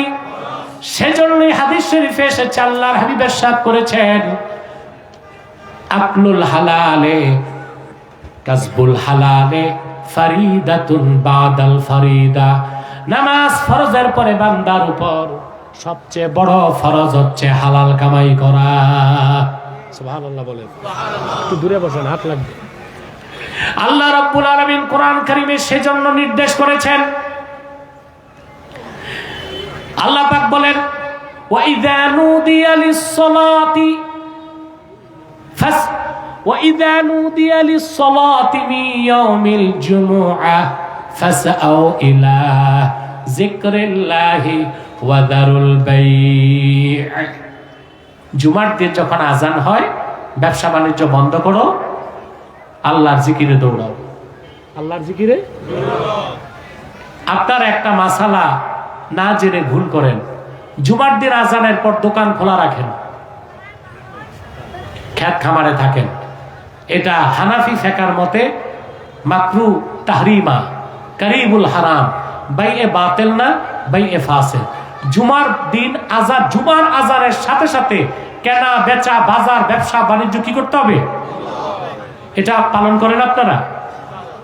জি না, করে না। কোথায় করে? ইমাম সাহেব যখন খুতবা শেষ করে জামাতে দাঁড়ায়, তখন দেখা যায় মুসল্লি কুর্তার ভিতরে হাত ঢুকাইতে মসজিদে দৌড়ায়। মাঝে মাঝে ভুলে দেখা যায় কুর্তা না সালোয়ারের ভিতরে হাত ঢুকাইতেছে। এটা জায়েজ না জায়েজ? আল্লাহর স্পষ্ট নির্দেশ, ওয়াদারুল বাই'আ, কেনা বেচা কি করো? তাহলে আপনি দেখেন আপনার ব্যবসাটা হালাল, কিন্তু তরিকা ভুলের কারণে কি হচ্ছে? কথা বলে না। এটা করবেন? আরেকটা হারাম কাজ আপনারা জুমার দিন করেন, এখন থেকে আর করতে দিবেন না, যুবকদেরকে দায়িত্ব নিতে হবে। বলবো, ইমাম সাহেব জুমার দিন মিম্বরে বসে থাকে, নেতা যায় ভাষণ দেয়। ইমাম সাহেবরা বলেন না, এটা শরীয়তে জায়েজ নাই। হানাফি মাযহাবের সমস্ত ফুকাহা একমত, ওয়া ইযা সাইদাল ইমামু আলাল মিম্বার লা সালাতা ওয়ালা কালামা ওয়ালা সালামা ওয়ালা রাদ্দাস সালাম। জুমার দিন খতিব মিম্বরে বসে যাবার পরে নামাজ চলবে না, জিকির চলবে না, সালাম চলবে না, সালাম দিলে জবাবও দেওয়া যাবে না। সেখানে কোথাকার পাতি নেতা সাথী নেতা ইমাম রে বসায় জুমার দিন বক্তব্য দেয়। এটা জায়েজ না জায়েজ? দিবেন এটা করতে? আপনি বলবেন, নেতাজি যদি আপনার বক্তব্য রাখার শখ থাকে, জুমার নামাজের পর আপনি বক্তব্য দিবেন। ওই বেটা দেখবে আর মুসল্লি নাই, ইমাম মুয়াজ্জিন আর খাদেম বসে আছে। তো দরকারটা কি জুমার দিনে সে রেডিমেড জামাতে মুসল্লি বসায় বক্তব্য দেবার? কথা বলে না। এই কাজগুলো করবেন না বাধা দিবেন? বিনয়ের সাথে ভদ্রতার সাথে বলবেন যে না, ইমাম মিম্বরে বসার পরে অন্য কোনো লেকচার বা আলোচনা চলবে, শুধুই খুতবা। শুধুই কি খুতবার পরে কি সালাত, ঠিক কিনা? এটা বলবেন কেমনে? নেতার পক্ষে তো কিছু ফাসেক দাঁড়ায় যাবে। আমার মনে হয় যুবকরা যদি ঐক্যবদ্ধ থাকেন, এই বেদাতকে মসজিদগুলো থেকে মুক্ত করা যাবে ইনশাআল্লাহ। পারবেন না? পারবেন? আল্লাহ কি বলেছেন? জুমার দিন তোমরা আজান হলে আল্লাহর জিকিরে যাও। এরপরে আল্লাহ তাআলা বলেন, ফাইদা কুদিয়াতিস সালাতু ফান্তাশিরু ফিল আরদ ওয়াবতাগু মিন ফাদলিল্লাহ। আর যখন জুমার নামাজ হয়ে যায়, তোমরা বসে থেকো না, জমিনে ছড়ায় পড়ো। তার মানে আল্লাহ এটা বলেন নাই জুমার দিন ছুটি কাটাবেন আর মাগরিব পর্যন্ত তাসবিহ পড়বেন। জুমার নামাজের পর আল্লাহ বলেছেন, যার ব্যবসা আছে ব্যবসায় যাও, যার চাকরি আছে চাকরিতে যাও, যার কৃষি আছে কৃষিতে যাও, আল্লাহ প্রদত্ত রিজিক তালাশ করো। সুবহানাল্লাহ বলে। তার কারণ হচ্ছে কাসবুল হালালি ফারিদাতুন বাদাল ফারিদা। মুমিনের জন্য নামাজের পরে সবচেয়ে বড় ফরজ হচ্ছে হালাল কামাই করা। আল্লাহ যেন আমাদের হালাল খাওয়ার সুযোগ দেন। এবার তৃতীয় কথা, আল্লাহ শুধু হালাল খেতে বলে নাই, বলেছেন হালালান তাইয়্যিবা। হালাল খাও, পবিত্র জিনিস খাও। এখন প্রশ্ন হচ্ছে হালাল কি আর পবিত্র কি? এখানে আবার পার্থক্য কেন? প্রশ্ন আসে না? হ্যাঁ, মুফাসসিরগণ লিখেন, ইন্না বাইনাল হালালি ওয়াত তাইয়্যিবাতি ওয়াজহাল উমুমি ওয়াল খুসুস। হালাল এবং তাইয়্যিবাতের মধ্যে আম ও খাসের সম্পর্ক আছে। প্রত্যেকটা হালাল তাইয়্যিব নাও হতে পারে, কিন্তু প্রত্যেক তাইয়্যিব হচ্ছে হালাল। যেমন আপনার মুখের থুতু, এটা হালাল না হারাম? কথা বলেন না, সন্দেহ আছে? মুখের থুতু কি? এখন কেউ আপনাকে পিরিজে থুতু দিয়ে বললো, দোস্ত একটু চাটু, আপনি খাবেন? সে যদি বলে হালাল, তো সমস্যা কি? এটা হালাল, কিন্তু তাইয়্যিব। এখন তাইয়্যিব কি? এটা সংজ্ঞা, বহুত সংজ্ঞা। এর মধ্যে আমি তিনজন মুফাসসিরের স্টেটমেন্ট শোনাচ্ছি, তারপর মুনাজাত করে দিব। কষ্ট হবে না তো? আল্লামা ইমাম জালালউদ্দিন সুয়ুতি হালালান তাইয়্যিবার ব্যাখ্যায় বলেছেন, হালালান তাইয়্যিবা আই মুস্তালাজ্জা। খাদ্য শুধু হালাল হবে হালাল হলেই হবে না, খাদ্যটা হতে হবে সুস্বাদু। কি হতে হবে? দুই নাম্বার হচ্ছে, ইমাম কুরতুবী বলেছেন, হালালান তাইয়্যিবা, তাইয়্যিবার মানে মুকাউয়িলিল আবদান, শরীরের জন্য শক্তিবর্ধক হতে হবে। আর তাইয়্যিবার সবচেয়ে সুন্দর ব্যাখ্যা করেছেন ইমাম শাফি, যা মাহমুদ আলুসি রুহুল মাআনির মধ্যে লিখেছেন। ইমাম শাফি তাইয়্যিব শব্দের ব্যাখ্যা করেছেন, কুল্লু মা তাস্তাতিবুহু আশ-শাহওয়াতুন নাশিয়াতুল মুস্তাকিমা মিন মিজাজিস সহিহ। প্রত্যেক সেই হালাল খাদ্য যা সুস্থ রুচি সম্পূর্ণ মানুষের সুস্থ বিবেক সার্টিফাইড করে। কি করে? হালাল হলেই হবে না। অর্থাৎ হালালটা যদি সুরুচি সম্পন্ন কোনো সুস্থ বিবেকের মানুষ স্বীকৃতি দেয় যে এটা ভালো খাদ্য, ওইটা হালালান তাইয়্যিবা। বলেন সুবহানাল্লাহ। এখন আপনাদের কাছে আমার প্রশ্ন, সুরুচি কার? যার ঈমান নাই তার সুরুচি হইতে পারে না, তার কুরুচি। আর যার ঈমান নাই তার মেজাজ সহি হইতে পারে না, তার মেজাজটাও কি খারাপ। কথা বলে না। আমি একটা বাক্য বলে যাই, এটা আপনারা ভাব সম্প্রসারণ করবেন বাড়িতে যে। বলবো? কথা বলেন। আমি দিচ্ছি ভাব সম্প্রসারণ হিসেবে। করবেন কোথায় যে? সকল পাগল কাফের নয়, কিন্তু সকল কাফেররাই পাগল। ঠিকটা ঠিক মতো বলতে হবে। ঠিকটা ঠিক মতো বলতে হবে। সকল পাগল কাফের নয়, সকল কাফেররাই পাগল। এজন্য যার ঈমান নাই, ওর রুচিও ঠিক নাই, মেজাজও ঠিক নাই। এই জন্য ইমাম শাফি শর্ত দিয়েছেন, মা তাস্তাতিবুহু আশ-শাহওয়াতুল মুস্তাকিমাতুন নাশিয়াতু মিন মিজাজিস সহিহ। যে ঈমানদার, যার রুচি ঠিক, মেজাজ ঠিক, সে যে হালাল খাদ্যকে সার্টিফাইড করবে এটা ভালো খাদ্য, ওইটা হালালান তাইয়্যিবা। আল্লাহ শুধু হালাল খেতে বলেন নাই, বলেছেন হালালান তাইয়্যিবা, খাবেন। তাহলে কামাই কি করবেন?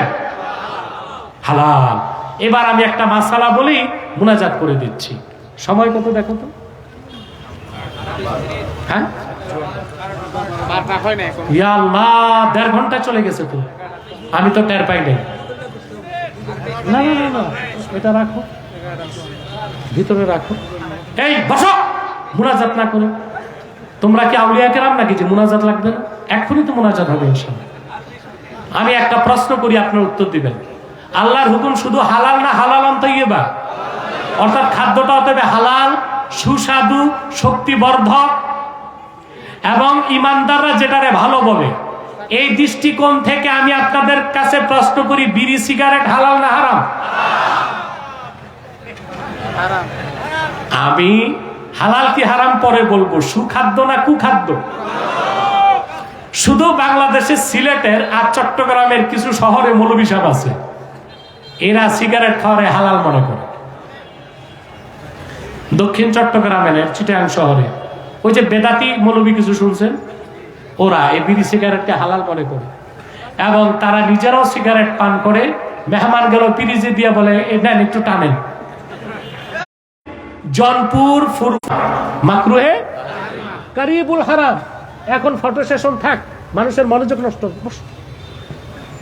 এটা কারিবুল হারাম, হারামের কাছাকাছি। 4টা কারণে। কয়টা কারণে আমি বলে দিব? কথা বলে। ইন্নাল মালাইকাতা তাতাআযী মিম্মা ইয়াতাআযী মিনহু ইবনু আদম। আল্লাহর মুমিন বান্দারা যে জিনিসে কষ্ট পায়, ফেরেশতারাও সেই জিনিসে কষ্ট পায়।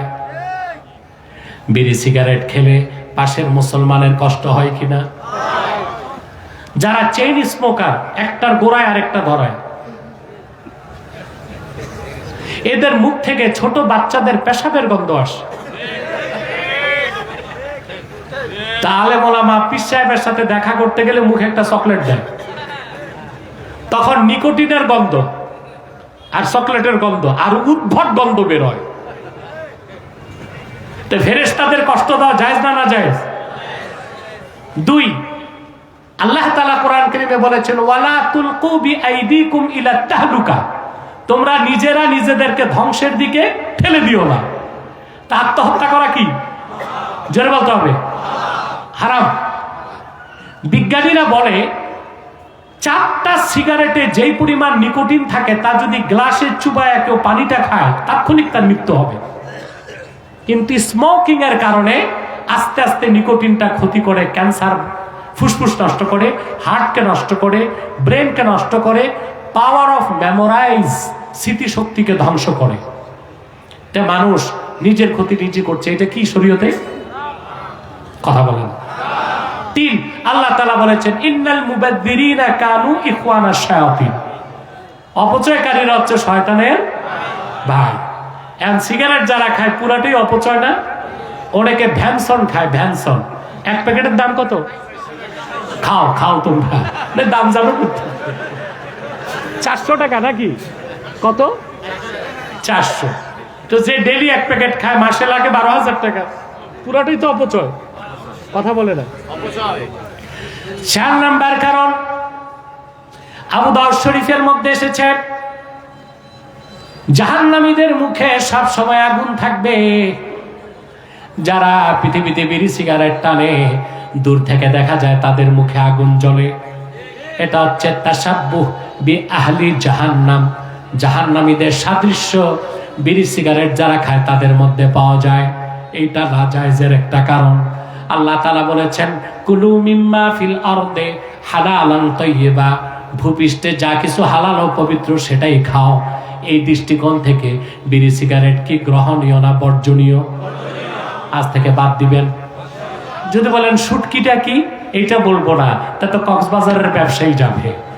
এতটুকু বলে দিয়ে খাওয়া যাবে, তবে এত ভালো করে ধুয়ে খাবেন যেন গন্ধটা না থাকে। কথা বলে না, গন্ধটা না থাকে, তাইলে সমস্যা নাই। নতুন ব্যবসা পুরা যায়। কথা বলে না। আর যা সত্য তা তো বলবি, শুটকি খাওয়া হালাল, তবে খুব ধুবেন যেন গন্ধটা চলে যায়। ইসলাম সব সময় যেটা রিহুল কারিহ, যেটা দুর্গন্ধ, ওটাকে অপছন্দ করে। যেমন কাঁচা পেঁয়াজ, কাঁচা রসুন খেয়ে মসজিদে যাওয়া কি মাকরু, কিন্তু আপনি যদি কাঁচা পেঁয়াজ কাঁচা রসুন সিদ্ধ করেন তখন কি আর মাকরু? কথা বলে না। ঠিক শুটকিটা যখন কাঁচা গন্ধ বের হয় ওটা খাবেন না, অনেকে কাঁচাটাও নিয়ে নিয়ে একটু একটু খায়, ঠিক না? ওইটা ঠিক হবে না, মাকরু হবে। ভালো মতো ধুয়ে গরম পানি দিয়ে একদম গন্ধ চলে যাবে, তারপরে রান্না করে খাবেন। এটা ছাড়া তো আপনাদের বিয়ে শাদিও হয় না মনে হয়। যাক, আল্লাহ আমাদেরকে হালাল খাওয়ার তৌফিক দান করুন। হারাম খাবেন না। এক লোকমা হারাম খাদ্য খেলে 40 দিন ইবাদত কবুল হবে না, দোয়া কবুল হবে না। আল্লাহর হাবিব ইরশাদ করেছেন, মান দাখালা ফি বাতনিহি লুকমাতু হারামিন লা ইউস্তাজাবু দুআউহু 40 ইয়াওমা। এক লোকমা হারাম খাদ্য যার পেটে ঢুকবে 40 দিন তার দোয়া মোনাজাত কবুল হবে না। কয় লোকমা দেখান তো, এক লোকমা কতটুক? জি না, আপনার তো বাঙালি কোদালের মতো পাছানগুলো খান, এই জন্য এটা দেখাইছেন। এই যে 3 আঙ্গুল, 3 আঙ্গুলে ধরলে ওইটার নাম লোকমা, আর পুরা পাছানগুলে ধরলে ওইটার নাম আখজা। ওইটার নাম কি? আখজা। তাহলে 3 আঙ্গুল পরিমাণ হারাম খাদ্য, সুদের টাকা, ঘুষের টাকা, দুর্নীতির টাকা, টেন্ডারবাজির টাকা, চাঁদাবাজির টাকা, পরকে ঠকায়া কামাই করা টাকা, কথা বলে না, এতিমের সম্পদ লুণ্ঠন করা টাকা, এক লোকমা যার পেটে যাবে 40 দিন তার দোয়া কবুল হবে না, ইবাদত কবুল হবে না। আল্লাহ আমাদেরকে হালাল করার তৌফিক দান করুন। আসুন আমরা মুনাজাত করছি এখন, আল্লাহ যেন কবুল করেন, মঞ্জুর করেন। দাও দাও। সাদাকাল্লাহুল আযীম।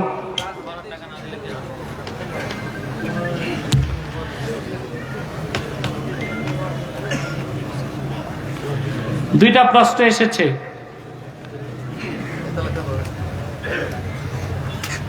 আমি উত্তর দিয়ে দিব। একটি প্রশ্ন যে আহলে হাদিসের লোকজন বলে নামাজের শেষে মুনাজাত কোনো কোরআন হাদিসে নাই, এর সমাধান জানতে চাই। এখন তাদেরকে প্রশ্ন করুন, দোয়া কি আর মুনাজাত কি? এটা বুঝে কিনা? কথা বলেন না। না যা ইউনাজি, মুনাজা মানে কানে কানে কথা বলা, আস্তে আস্তে। তা নামাজের পর মুনাজাত নাই, আমরা দোয়া করি জোরে জোরে। কথা বল, আমরা কি করি? মুনাজাত কি? কানে কানে কথা বলা। আমরা যে নামাজ পড়ি তখন আমরা আল্লাহর সাথে গোপনে কথা বলি, আর নামাজ শেষে আমরা দোয়া করি, আল্লাহর কাছে চাই। নামাজের পর দোয়ার কথা তো কোরআন কারিমে আছে। সূরা ইনশিরাহে আল্লাহ তার হাবিবকে বলেছেন, ফাইদা ফারাক্তা ফানসাব। সুবহানাল্লাহ। 14টা তাফসিরে এসেছে মতগুলো, একই মত 14টা তাফসিরে এসেছে। আল্লাহ তার হাবিবকে বলেছেন, ফাইদা ফারাক্তা মিন সালাতিল মাকতুবা ফানসাব ইলা রাব্বিকা বিদুআ। সুবহানাল্লাহ। আল্লাহ তার হাবিবকে বলেছেন, মুহাম্মদ সাল্লাল্লাহু আলাইহি সাল্লাম, আপনি যখন ফরজ নামাজ শেষ করবেন তা আল্লাহর কাছে দোয়ায় নিয়োজিত হন। সুবহানাল্লাহ। তো ফরজ নামাজের পর দোয়ার নির্দেশ আল্লাহ তার হাবিবকে দিয়েছেন কোথায়? জোরে বলতে হবে। তো দোয়া আছে না নাই?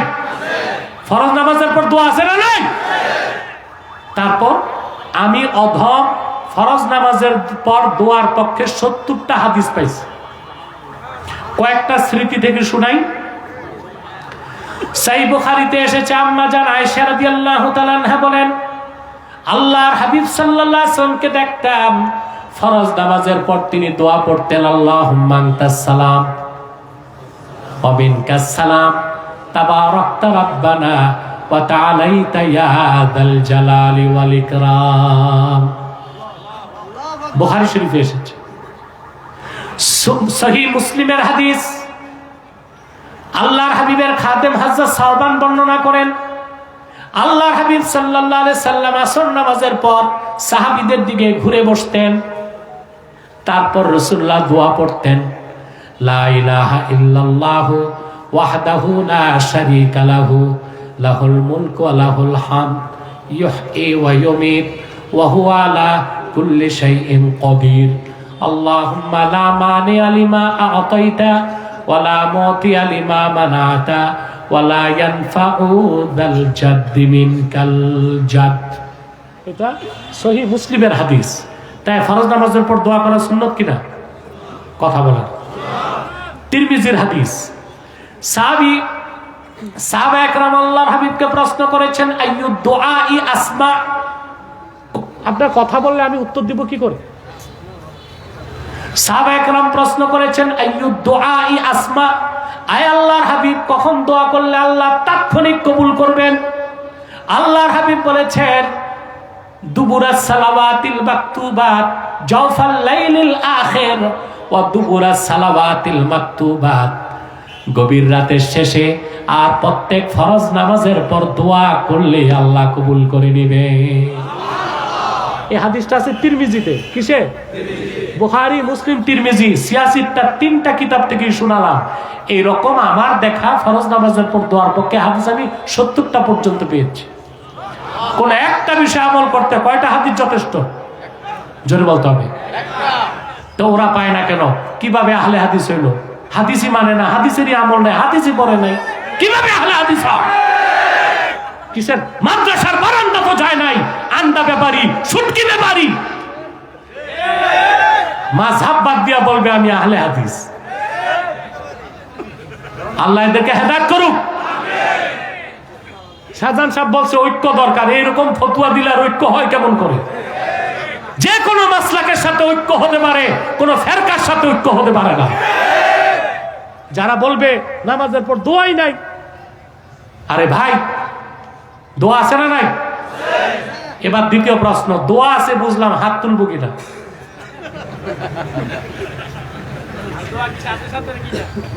বলতেছি যে দোয়া মানলাম, হাত তুলবো কেন? প্রশ্ন আসে না? দোয়ার সুন্নতি হচ্ছে হাত তোলা। আল্লাহর হাবিব ইরশাদ করেছেন, আবু দাউদের হাদিস, ইদা সাআলতুমুল্লাহ ফাসআলুহু বিবুতুনি আকুফিকুম, যখন তোমরা আল্লাহর কাছে কিছু চাও দুই হাতের তালু পেতে চাও। তা নামাজের পর যেহেতু দোয়া আছে, দোয়ার সুন্নত কি? সুয়াল কিভাবে করব? ইবনু কাসির তাফসীর ইবনে কাসিরে আব্দুল্লাহ ইবনে আব্বাস থেকে রওয়ায়াত এনেছেন। আব্দুল্লাহ বিন আব্বাস বলেছেন, আল মাসআলাতু আন তারফা ইয়াদাইকা হাজওয়া মানকিবাক, দোয়ার আদব হচ্ছে আল্লাহর কাছে যখন কিছু চাইবা তোমার দুই হাত স্কন্ধ পর্যন্ত উঠাবা। সুবহানাল্লাহ বলে। এই বেদাতি গুলো দোকানে গেলে লবণের পোটলা নিতে হাত পাতে, মেম্বারের কাছে ডিজিএফ কার্ড চাইতে হাত পাতে, চান্দা চাইতে মাবুদের কাছে হাত পাততে ফতুয়া খোঁজে। এটা মুমিন না মুনাফিকের কাজ? মুমিনের কাজ না মুনাফিকের কাজ? আপনারা হানাফি মাযহাবের সেরা ফিকহের কিতাব জানেন, হেদায়া। আলেমদেরকে আমার অনুরোধ থাকবে, আমার ভাইদের কাছে, মাদ্রাসায় যে হেদায়া কিতাবুল হাজ খুলে দেখবেন, একটা জুমলা মুতারেজা আছে, আর রাফউ সুন্নাতুদ দুআ,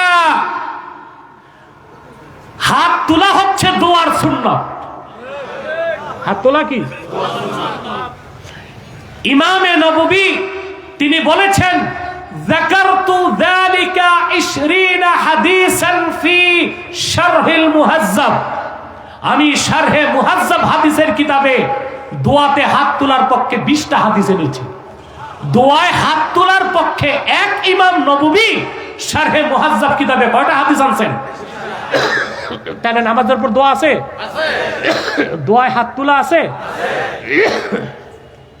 এখন প্রশ্ন আসে, দোয়া করলেই যদি হাত তুলি, তো খাবারের পর তো দোয়া আছে, তখন হাত তুলে বুঝবো কই? লুঙ্গি পরলেও তো দোয়া আছে, তখন হাত তুলে লুঙ্গি যাবে কই? প্রশ্ন আসে কিনা? এটার জবাব কি? দোয়া দুই প্রকার, একটা মুতাওয়ারেদা আর একটা গায়রু মুতাওয়ারেদা।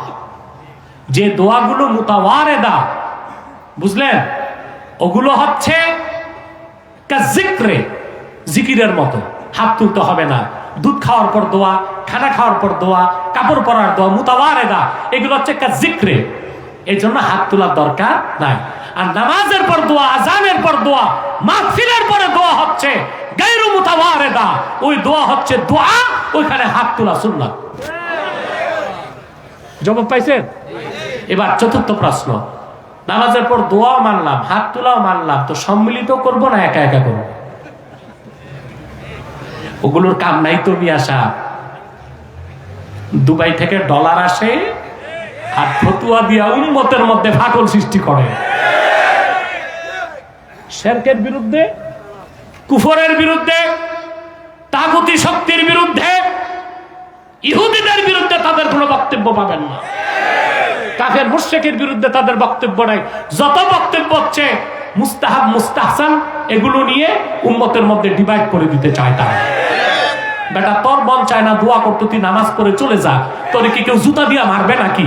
কিন্তু যারা হাত তুলে দোয়া করে তাদেরকে বাধা দেবার অথরিটি তোরে কে দিছে?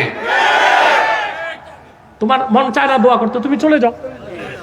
যারা দোয়া করবে আল্লাহর কাছে তো দোয়া করবে, সমস্যা কি?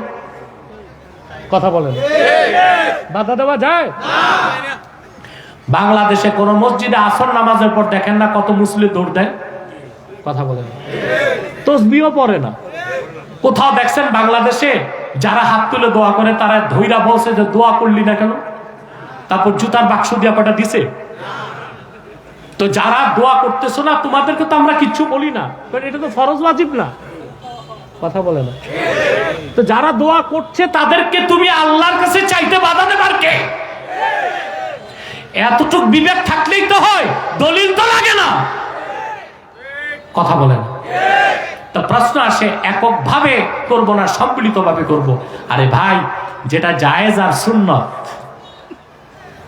ওটা একক ভাবে সুন্নত, ওই সুন্নত আমলটা সম্মিলিত ভাবে করলে বেদাত হয়, এটার দলিল কি? কথা বলেন।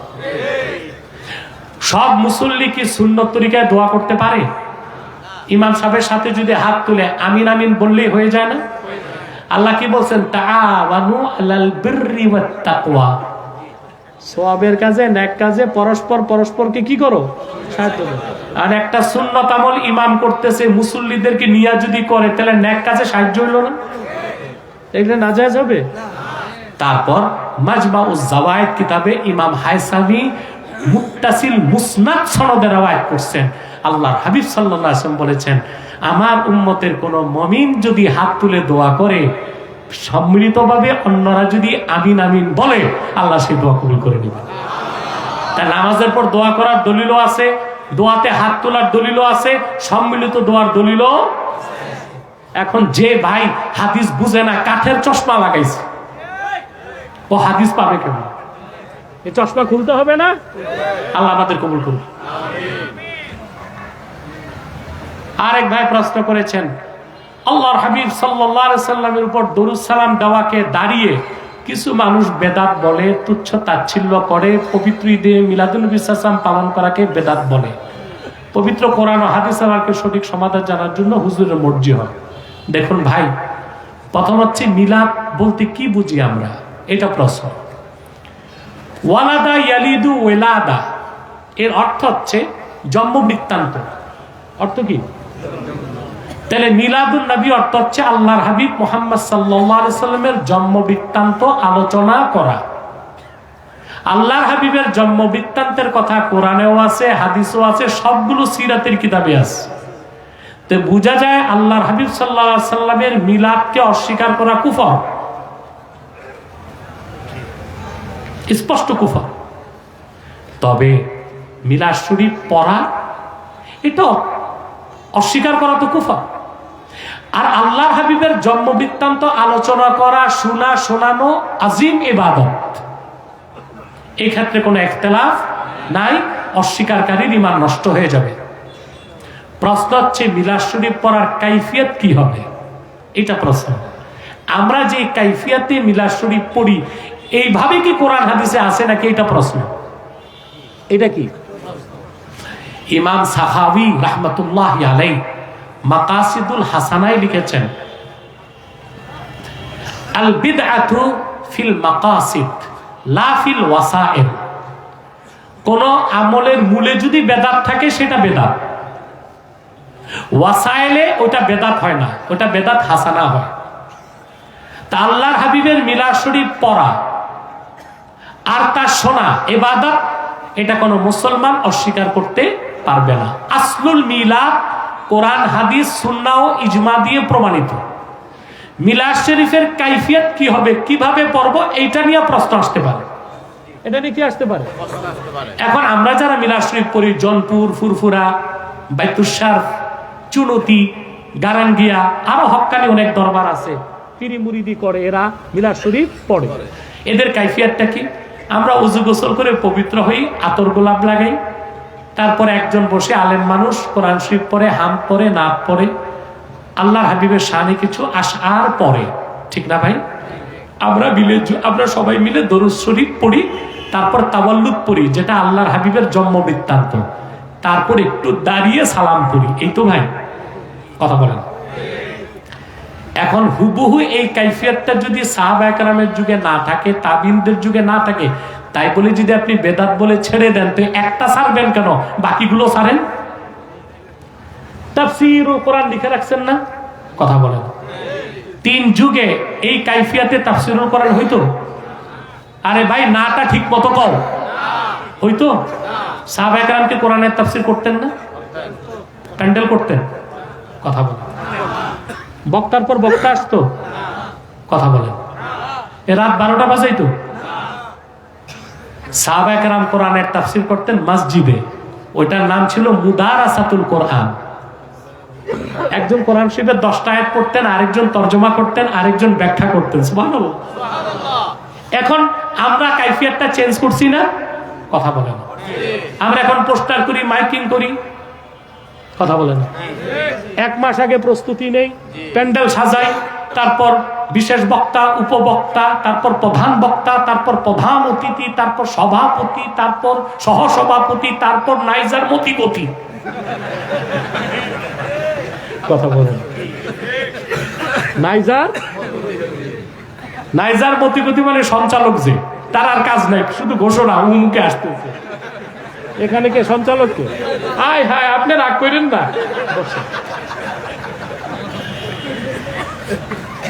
এখন আমরা যেই কাইফিয়তে কোরআন শরীফের তাফসীর করি, এটা কোনো পাগলে বেদাত বলে বাদ দিতে পারবে? কারণ আসল আমলটা প্রমাণিত, কাইফিয়তটার কারণে এটা বেদাত হইতে, বেদাত হইলেও বেদাতে হাসানা বলতে হবে, সাইয়্যা বলা। আচ্ছা ভাই, যারা ঈদে মিলাদুন নবী সাল্লাল্লাহু আলাইহি ওয়াসাল্লাম ব্যানারে মাহফিল করে বেদাত বলে, তারা তো আবার সিরাতুন নবী সাল্লাল্লাহু আলাইহি ওয়াসাল্লাম ব্যানারে মাহফিল করে, কথা বলে। তো মিলাদ যার, সিরাতটা, কথা বলে। এখন আল্লাহর হাবিব সাল্লাল্লাহু আলাইহি ওয়াসাল্লামের সিরাত মোবারক থেকে সাহাবায়ে কেরামকে আলোচনা করতেন না, কথা বলেন। আমরা যে কাইফিয়তে করি, এই কাইফিয়তে করতেন। অতএব আসল আমলটা কোরআন হাদিসে থাকলেই তা করা যাবে। কাইফিয়ত যদি পরিবর্তন হয়, আর পরিবর্তনটা যদি শরীয়তের বিরুদ্ধে না যায়, তখন সেটাকে আর নাজায়েজ বা বেদাত বলার সুযোগ। জবাব হয়েছে? কথা বলে না। এখন বলবেন, হুজুর তো মিলাদের আগে 12 রবিউল আউয়ালে ঈদ লাগান কেন? হ্যাঁ, ঈদ শব্দ আনেন কেন? এটা একটা প্রশ্ন না? তাহলে এখন প্রশ্ন, ঈদ অর্থ কি?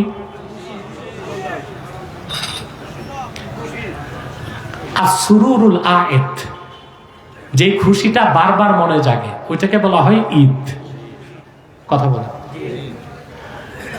আমি সংজ্ঞাটা এইভাবে দিয়ে থাকি, যেই ঘটনা ঘটে একবার, মনে পড়ে বারে বার, মনে পড়ে যতবার, আনন্দ লাগে ততবার, তাকেই বলা হয় ঈদ।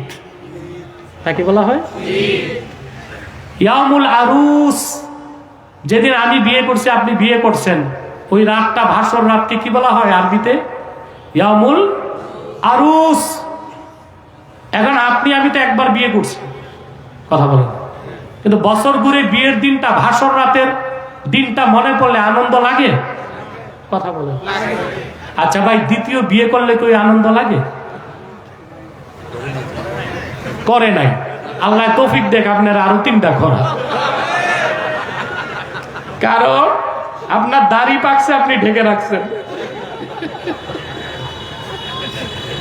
খেজাব লাগাইছে, জ্বর মানুষ তো পেকে গেছে আগে, তাইলে বিয়ে করার সুযোগ আছে। শুধু বিয়ের পর বউ দেখবে সাদা সাদা খুঁটি বের হইছে। বাংলাদেশে তো দ্বিতীয় বিয়েকে বিয়েই বলে না, বলে হাঙ্গা। চিটাঙ্গে কি বলে? হ্যাঁ, হাঙ্গা বলে। দ্বিতীয় বিয়ে করলে কি বলে?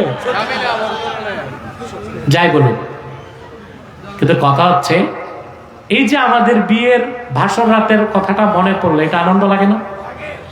প্রত্যেকটা মানুষের ইয়ামুল ওয়ালাদা, যেদিন সে জন্মগ্রহণ করছে, বছর ঘুরে ওই দিনটার কথা মনে পড়লে আনন্দ লাগে। যেই ঘটনা ঘটে একবার মনে পড়ে, বারে বার মনে পড়ে, যতবার আনন্দ লাগে ততবার, তাকে বলা হয় ঈদ।